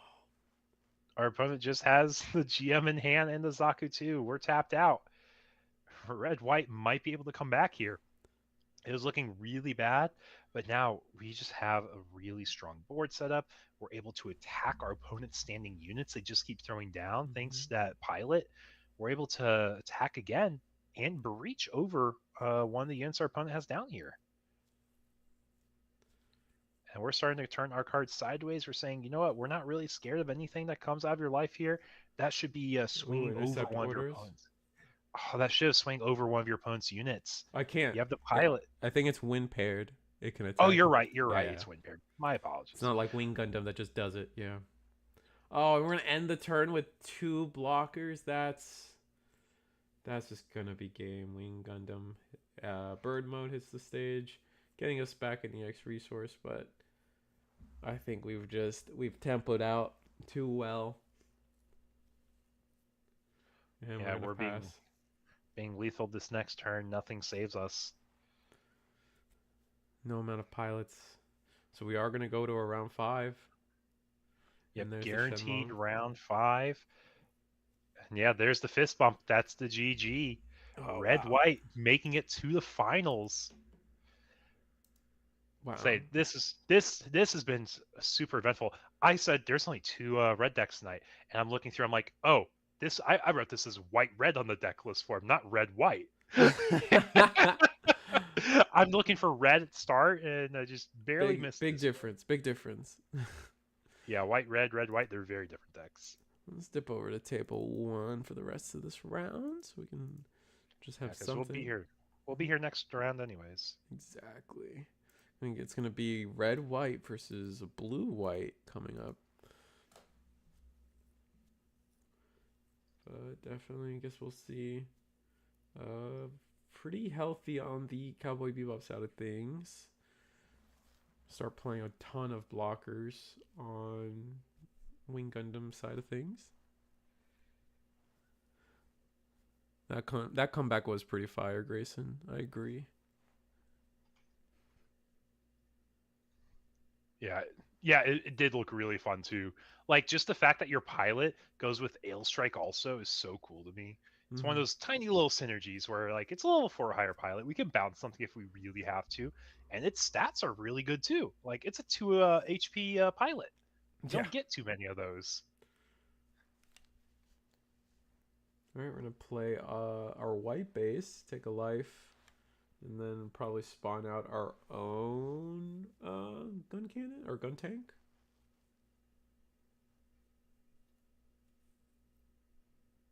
No, choosing. Maybe we're choosing to pass. Guess we'll see.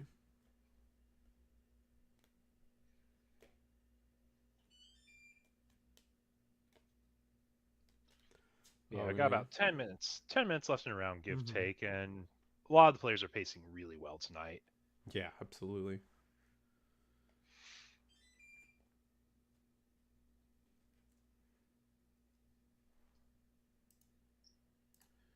Yeah, I know we've seen so many of these blue-white mirrors before. They're kind of grindy to watch, but it really comes down to if you have a chance to be really aggressive and your opponent doesn't have a way to respond to it, that's one route you can win with. The other one is getting pure Ale Strike value where you're out, or not Ale Strike, pure Archangel value where you outvalue your opponent because your blockers can swing and block. And then the third way you win is you hide behind a bunch of blockers, you make a bunch of tokens with the white base, and you make it kind of awkward for your opponent. Like, do they block, or do they let it go through? Are they going to let you keep getting this 1 damage in while you generate a new body every turn? And I think that's what we've been seeing here in this mirror. It's just like who can put up more blockers and bodies, and who's generating more tokens. All right, perfect strike going in. Double checking to see if we have any potential commands, and looks like we might give up our white base. Oh, Naval innocent. Oh, bombardment. wow. It's a blocker, so it gets an extra damage there. Yeah, they totally forgot. Hey, there's a chance for a command window to happen. The command window has been used so much tonight, Yeah, and it's pretty that's cool. such a cool dynamic.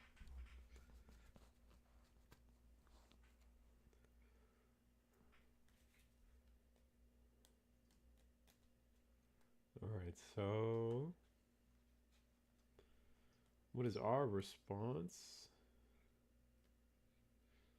And now we're doing trades because we got rid of their white base. They're not going to be able to out-generate value. Like, we have the base on our side. We can keep generating more.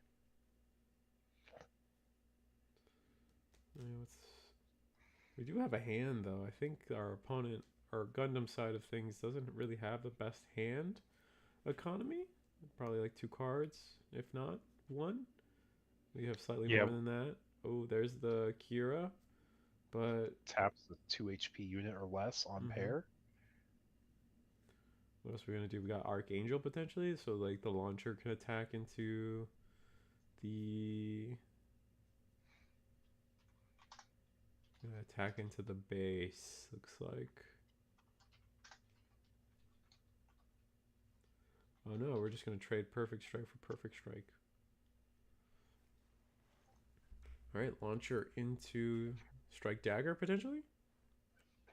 Oh, another naval bombardment. That's funny. He said, "Dude, you did this to me. It seems pretty good. Let's get rid of your base." That was a sick plan. Sick idea. Love to see it.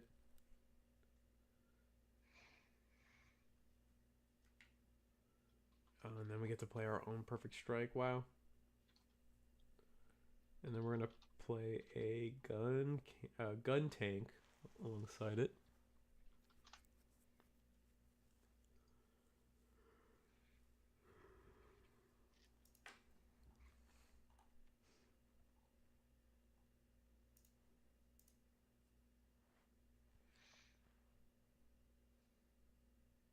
Yep, show resolve. Great top deck here.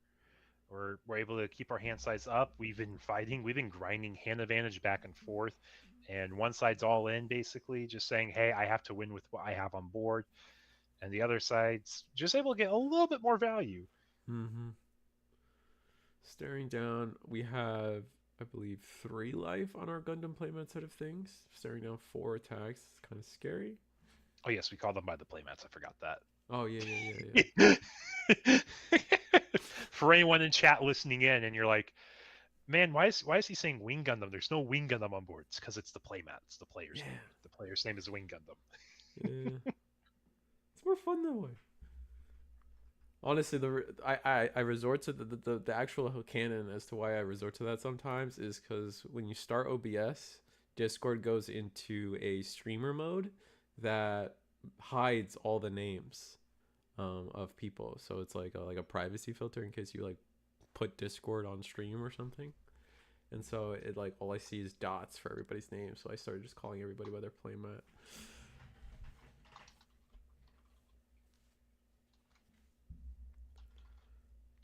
But all right, Strike Gundam. Oh, Drill Blade gets rid of the launcher, so we're off lethal into a launcher Gundam, keeping us off lethal. Nice. However, I feel like the gun cannon can just attack -2 the launcher and make things really annoying going forward. Play Archangel. That's huge. Archangel, and then what did we draw? Did we draw another pilot potentially? Ooh, I would not attack with the gun cannon yet. I would attack with the gun tank. I would attack with gun cannon first. Oh, okay, Perfect Strike first then. And we allow it. Oh, it's a pilot to hand. That's rough. Yeah, that's one of the last cards you ever want to give your opponent. Any cards technically from life is the last card you want to give them. Yeah. All right, so the gun cannon, the gun cannon will attack into life, resolve, not, or a show of resolve, yeah. Yeah, basically a blank life. Blank So, life. question for you. Hmm. When you play One Piece, like, it's very intuitive that your last life is one life you're going to be protecting very hard compared to Mm-hmm. like your early life. You just kind of take those. At what point do you think is in Gundam where you have to start protecting your life heavily? I think it's got to be when you're at like 2 or 3, because when you're at 2 or 3, you still want to. It still gives you a window of like you're comfortable with taking your life and then still playing a base, for example. But taking your last life and then playing a base in this like grindy endgame scenario feels bad, right? It just and then it depends on your hand, right? Like if I'm on my last life and I still have a base in my hand, I want that card draw. So it's Yeah. just like it's somewhere between like 3. I would say around like 3 or 1, because sometimes like it's still kind of bad to take your. Because what if your last life is a base too? You kind of want to protect that last life for that comeback potential, essentially. Yeah, I think it makes sense sitting at 3 or 2 life Mm-hmm. because you're able to play a base, get all the value, like you're saying, makes a lot of sense. But the Amuro is going to go ahead and tap down a 4 HP unit or less, tap down one of the blockers. Now we don't have lethal on our hand. We have a 1-card hand, so we have to be fighting for board here. I think that's gonna go into the launcher. Oh no, that goes into the base. Okay, I think we're okay with Yeah, that. I think we're okay either way because we want to deny our opponent the chance to restand blockers. Because this is not a blocker here, we might as well do a trade into a blocker or Mm-hmm. into the gun cannon. The gun cannon does have a pilot underneath and it has repair. Okay, that does trade either regardless. So I think we're fine with that. On Kyria. Where does this go? I guess into The blocker, yeah. but it is our own blocker. That's the only part that's a little scary here. But guarantee getting rid of the body rather than giving me a chance to react and get rid of the body does Mm-hmm. make sense. Give it 2 damage or 3 damage. And it looks like that's a turn pass. No Archangel, so we're just hoping that our last life is a base. Oh, white base, that's huge. Another Archangel. That's Or such Archangel. such a good card here. Yeah, it's a white base technically. Yeah, definitely attack first with the gun. And then that, yeah, nope. Cowboy Bebop takes it. Guaranteed white, blue, red, white finals, guys. That's fun. Yeah, no, white with all these blockers definitely feels like it's one of the best strategies as of the demo event slash beta event. Yeah, we were talking like, what do we call this format again? Like, we got beta, we got demo decks, and we're just going to be calling it the demo deck format. Everyone understands that if you're using demo decks, you got beta included in the same format. Yeah, that makes sense. It's the progression. Uh,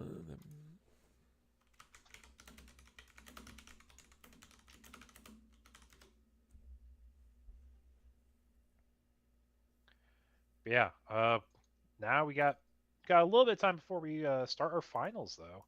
Yeah, so let's you guys are watching the Eagles Nest weekly war webcam tournament. So let me get that on the screen. Yeah, so every week now we're trying to build up the Gundam community here at Eagles Nest. We're famous at this point for the Digimon webcam tournaments we're hosting, but we're also so ingrained into the Bandai ecosystem that we do want to start supporting a second card game, it being in Gundam, and there's a lot of hype behind it, so it's fun to be part of it. What do you get for winning again? For these war locals, is what we call it. We go to war because you want to win a resource. The Hero Yui resource we offer every single week, and on special weeks we offer the EX Relena resource. That's what we have as the option for our first place winner tonight. Just because we don't have as many of them, we try to stretch them out to keep excitement in these webcam locals, especially when we're launching a brand new, I guess you would say pocket format, right? Mm-hmm. With the demo decks. Yeah.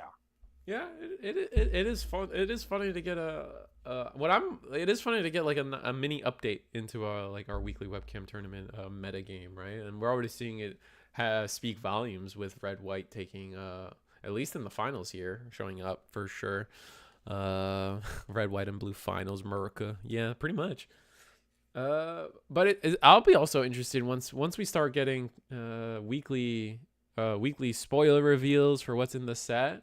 How we decide to like maybe getting some mini updates bi-weekly depending on how leaks and all these things go. So it'll be fun and I guess updating the floor mat slowly. yeah, and while the players are shuffling up for our final round here, just because you mentioned it, like that is a goal. Like once we get spoiler season, we'll start including spoilers incrementally into the game as they are officially spoiled in the English. Like we'll see them in like the card leaks channel. I don't really count the Sinanju as a true leak because it's just something that we happen to can't like catch a glance of in one of the I think it was like one of the beta videos. It was just a card that glanced over for 3 seconds. Oh yeah. It's not even. We don't even have like an English. Official English one, yeah. Yeah. Well, that is a interesting card as well. Neo Zeon, it's himself. To go with Banazher Links in his version of Char. Yeah, it looks like Cowboy Bebop's side says we're going to go ahead and keep our hand. Or no, we're mulliganing. That's what we're doing. Yeah. So let's go to the bottom, then you shuffle. I see what we're doing. Okay. Instead of just put aside, draw our cards, and then we shuffle up. Okay. Yeah. And we're getting ready to start our finals here.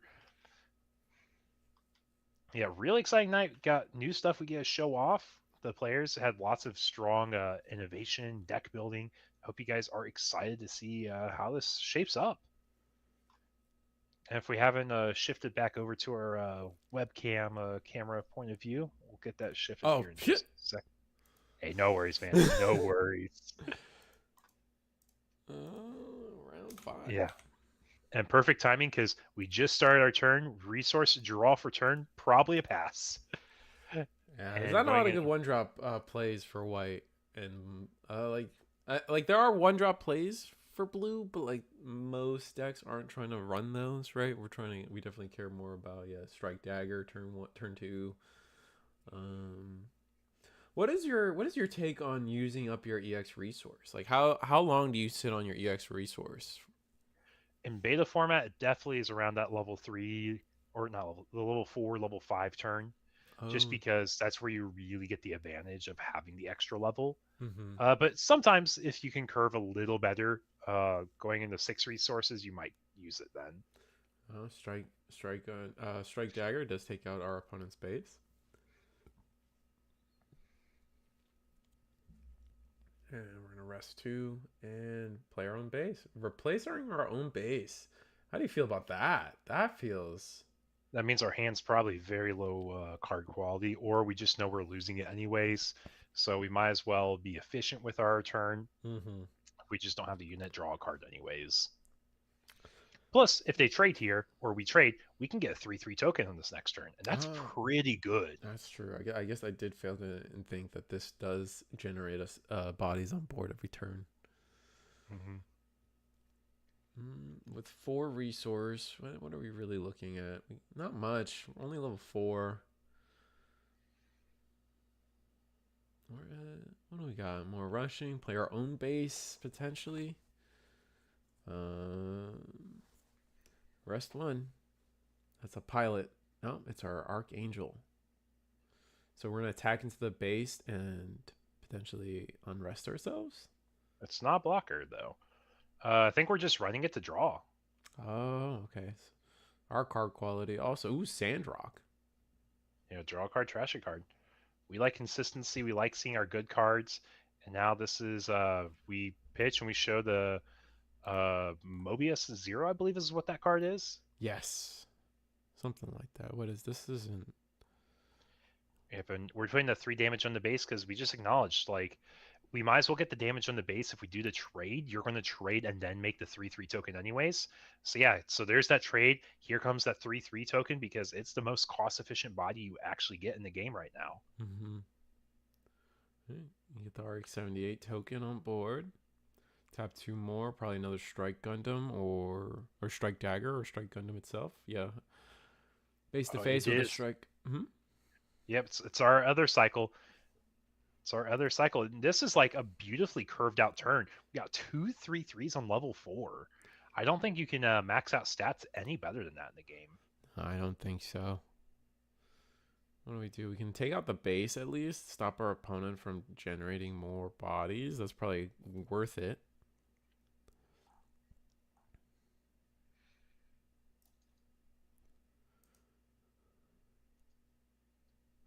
Yeah, that's exactly what we're going to do. Get rid of the base while we can. Stop them from generating a free body every turn.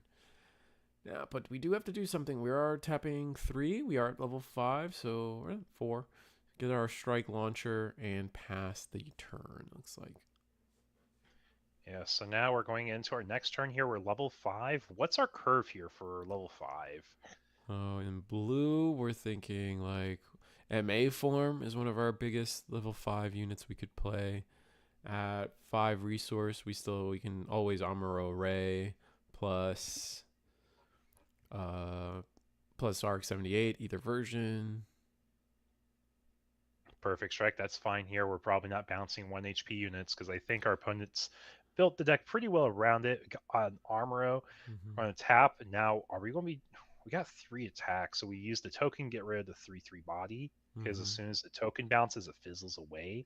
So we're just making sure, even if we get bounced here with a Witch and a Bride, we get to keep the card anywhere in play. Either goes to hand or it's fighting a unit, right? And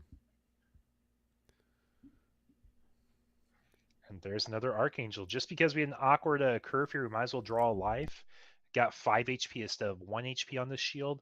And I think that's the philosophy most of these players have been moving towards. Yeah, just trying to draw up as many resources as they can. Now, something that we haven't shown or seen in this game yet, we haven't shown any red cards. Our opponent doesn't know what our secondary color is still. Yeah. All right, so the launcher, we do have 3 damage on our opponent on our own base. We can attack with the launcher into the base. Oh, but that could potentially lose us because of the block. Yeah, because we have that perfect strike down with the the Amuro. We know this swing isn't going to guarantee connect. But here's the thing: like we've been talking about this, we don't know it's red yet. If they have a close combat in hand, this is a really good swing here because you're going to think it's a free trade. All right, command step. Oh no, it's gone. We might be trying to, if we have it, maybe we're trying to be a little sneaky. Oh, it has main timing too. Close command. Or close combat. We're getting rid of it. It's going anyways. Oh, it's the action step, not the command step. It's a command you use in the action step. My apologies. My apologies. If chat's calling us out on that, that's no, I'm calling me on it. I'm like, I'm calling it the command step, but it's actually the action step, which. In the action, you can use a command. Yeah. I think it's the only thing we have that has that timing at the moment, at least. The bimodal pilots, their main actions, commands are main actions. And we have a few commands that are just action, yeah. Oh, Strike Gundam along with the Kyria to pair. Gonna get rid of that base. And then we're gonna, since we have the link pair, we're gonna do a free chip damage to Sulieta. Yep. And now one thing I also want to, I think we mentioned it before, but this red-white build, almost half of their deck has burst effects. Like, they want to draw their life. They don't mind if you hit it because they're probably getting something from it half the time anyways. Right. Where do we go from here, though? Nothing. We're on level 7 now. That doesn't really matter. It's about time to like use this EX resource. We're not gaining anything from keeping it for sure. So you don't want to play a level 7 secret Burger Man or whatever it is? No, I don't think that card's any good. No, I think our highest level is in fact that Sinaju. So yeah, Sinanju and Wing are the highest level cards we have in the game. We got Dara Blade, we got Suleta, restand the resource, we trade into the Ale, and we said we'll trade our high attack unit for your high HP unit, and this is a pretty good 2-for-2 here, getting rid of the blocker while you have the Archangel up. Pretty good value. I think that is the proper play there. Yeah. But what do we do with the rest of the turn? 5 resource available to us. We're going to get, the red base to do 1 damage to the Strike Gundam. Take another life. Does protect our life at least, which is nice. Do we have... Or we're going to use up our resource and play another launcher. Yeah, so now we have 2 HP on the unit, which means if we have close combat on our next turn, it's pretty well timed for it. But now that we've seen red, we're probably going to try thinking, okay, what cards are we really playing around the 6-card addition to the game? Yeah. And it's close combat. That card's crazy good. Yeah, it's really come in clutch. All the games we've watched red white play in. I'm gonna Ale play Strike, another got Ale Strike. Pilot. Yeah, I mean, I think we got the Pilot. We're just debating which one. Oh, that would be crazy. It does seem like we do have the Pilot though. Oh no, Amuro to rest it. Boniger, yeah. Or not Boniger, Amuro, yeah. Now, command step, we are tapped out, so there's no way we can really respond here. Mm-hmm. Choosing to attack into the base to get rid of that, and then Sulieta. Return the unit to hand. And we can swing here, then we can Archangel, but we probably acknowledge that our opponent has a lot of things in life that we just don't want to play into right now. Mm-hmm. Especially while we were ahead. Oh, it also, I don't think it's a Link, it has to be Kira, so yeah, they couldn't swing with it. Mm-hmm. Yeah.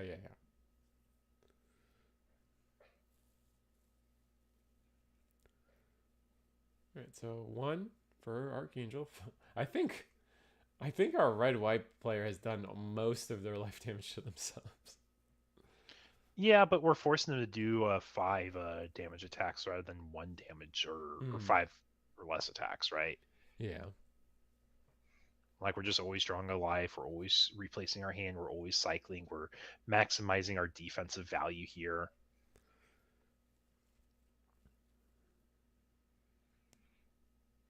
Yeah, it's like this game's been very back and forth. We have a really good hand advantage on the red-white side. Even though we're not drawing a lot, we have so many ways to draw from our life naturally. Mm-hmm. Like, we're just always utilizing our life as a second hand. Correct. But it looks like we just don't have any, unless we're really trying to map it out. I feel like we need something to answer at least one of these bodies. The Ale Strike plus the Sulieta is going to be pretty much a monster for this rest of this game, especially since the Archangel is on board. We're going to play our Strike Gundam. Draw one, trash one. Let's see. Do we draw into a higher quality card? Because that's what we're really aiming for now. These Strike Gundams are only really good on level 2. Mm-hmm. Getting rid of a Strike Dagger, which makes sense.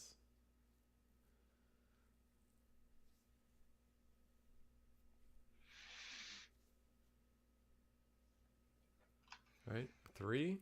Send the launcher one more time. Will it stay on the board again? So this is how I would always meme about Demi Trainer being a bad card, because your opponent's just always going to keep bouncing a 1 HP unit because they have very little ways to stay on board. Now with red having a base that pings 1 damage anywhere on anything that's 5 attack or less, like, it's just such a free ping, such a free thing to remove. It's not really hard. You don't have to think too hard. Mm-hmm. Oh. Show of Resolve. Draw 2 cards. Help us bump up our hand a little bit. Kind of, that 1 card has caught us back up in any kind of hand advantage. So yeah, that's the one thing we sacrifice playing the red package. Like, we don't have a draw card now. That's why we're focused on drawing our life so efficiently. Yeah, imagine this goes straight into life. I mean, it's your only attack target, and looks like we're debating a command here. Oh, naval bombardment. So you declare the block and then you do the command, but because you are the non-active turn player, you do get the first command. So technically it is the same difference here. Mm-hmm.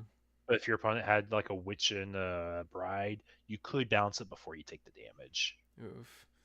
This Strike Gundam has been able to take out so many bases every time it's attacked.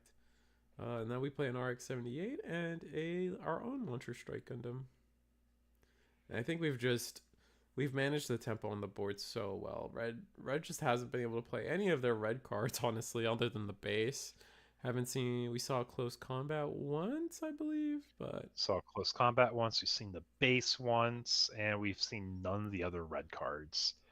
And we really want to see that pair with the Zala. absolutely. Ooh, Ale Strike. We could attach Arthura. No, we're good. Kira, even better. Yeah, that's like perfect here. We bounce the blocker. Now we're going to be trading into our opponent's unit there, probably. Especially if we have Archangel, we restand our blocker after we trade. Mm-hmm. Or attack and then just start winning on tempo. Potentially. Or do you want to trade your Gundam for Gundam or Strike for Strike? Or nah. You also got to think about this base too. All right. Strike Gundam going in for the trade, actually. Yeah, that makes sense. And then our L Strike could potentially, yep, just attack into the base. Get rid of that. Slowly just remove cards. We have 3 life or 3 resources left to round out this turn. We can maybe we're 2 for the durable, and Yeah, then having pass one turn. up. So now you gotta be scared. Like, what does he have for one resource that can make a difference here? Is there anything that we may not be playing around? Because we got, like, we've seen Naval Bombardment come up. It's been such a good card for trades. Mm-hmm. Such a good card to push damage with.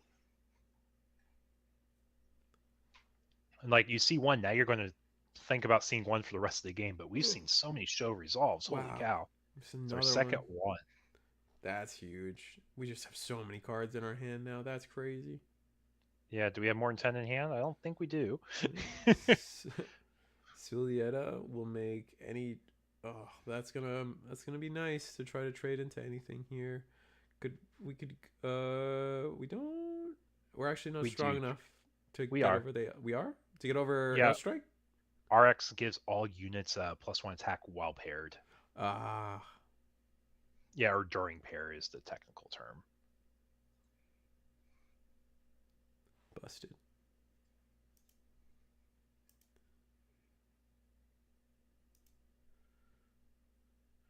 We can throw our trash to see if there's anything, any one cost option we can be afraid of.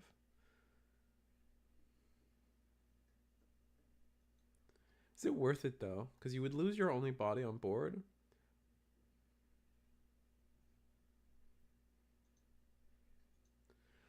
If you attack into the L strike, but I feel like you're so far ahead in hand advantage that it might just be worth it to attack with this RX-78 into the L strike. Oh, you definitely have to. Like, I think keeping Ale Strike with Akira underneath is like a death sentence. Like, it's so much value they get. Mm-hmm. But I think he was also debating, like, does he have any command that really messes up this attack? I don't think there's anything that does. Mm-hmm. So yeah, we just did the trade. We got our resource back.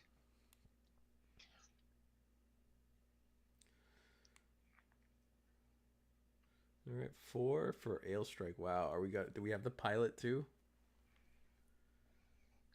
Even if we do, I don't think it's that scary, but they've just drawn so much.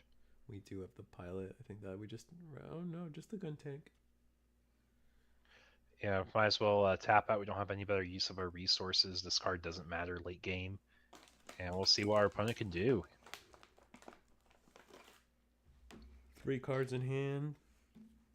And we're actually in a pretty similar spot. They have a base and extra life, but then they also have the gun tank compared to the Dara Blade.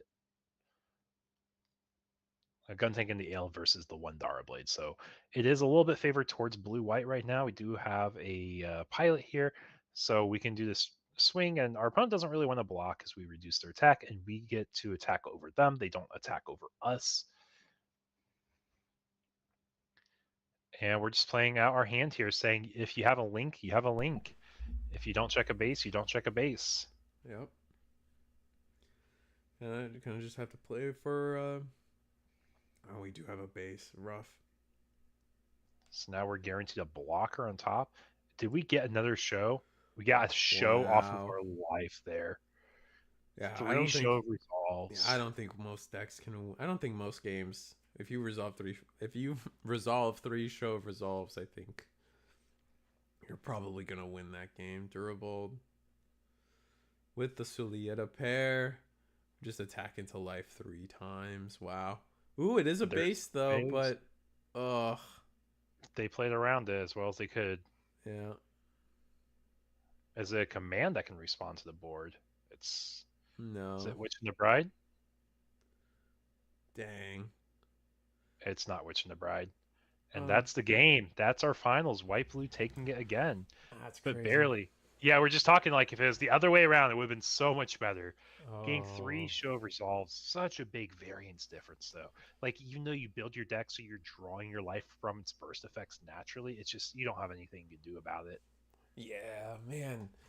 The show resolve was so just kept them in the game the whole time. Like we can see it even there. Like they're holding 2 cards left in their hand after everything's said and done, and having resolved 3 of them, pretty much that's the difference in card advantage right there. It's just crazy. Base last life for the white blue player also with Akira pilot. But yeah, it looks like we're just talking about some of our plays we had. Just kind of walking through our opponent what we did here. But yeah, no, look, white blue takes it again, but red white came really close. It was really exciting to watch. I was pretty happy to get to watch that. It was a good game, Grayson. You are right. Like we literally watched both players use all the cards in their hand. They basically just came down to we just barely had a better tempo advantage. We had that show of resolve to get the extra draws and go +1, while our opponent's just drawing their life. So it's just where the draw is coming from.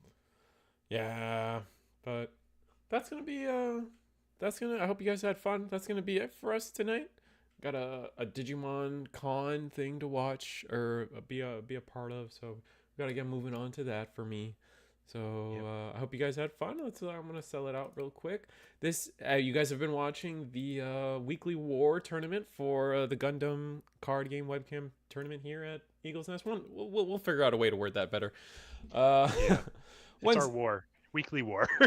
Every Wednesday at 8 p.m. here. This is our socials. Join the Discord. Links for everything in the description below. If you want to join the Discord, that's going to be the best way to get any of your questions answered by anybody on the staff, or any even players can answer some of those questions pretty easily. You guys, this is entry fee for $5 here at 8 p.m. Again, EST, 7 p.m. Central every Wednesday. Once again. Where you get to win, you win a resource, our weekly war tournament, or you can win a Hero Yui resource or a Relena EX resource. If you manage to take first prize, you get your choice of the Relena or the Hero Yui. And as Eagle said, I think you end up picking the Relena most of the time, which is not, makes sense. Makes sense. Yeah, exactly. Yeah, with that being said, thank you so much, everyone, for joining us this week. Keep an eye on Eggman events for all these deck lists in case you guys want to see them, build them yourselves. If you thought the red-white was cool, check it out there. Yeah, that being said, thank you so much again, everyone. All right, have a good night, everybody. See you guys next week. Same time, same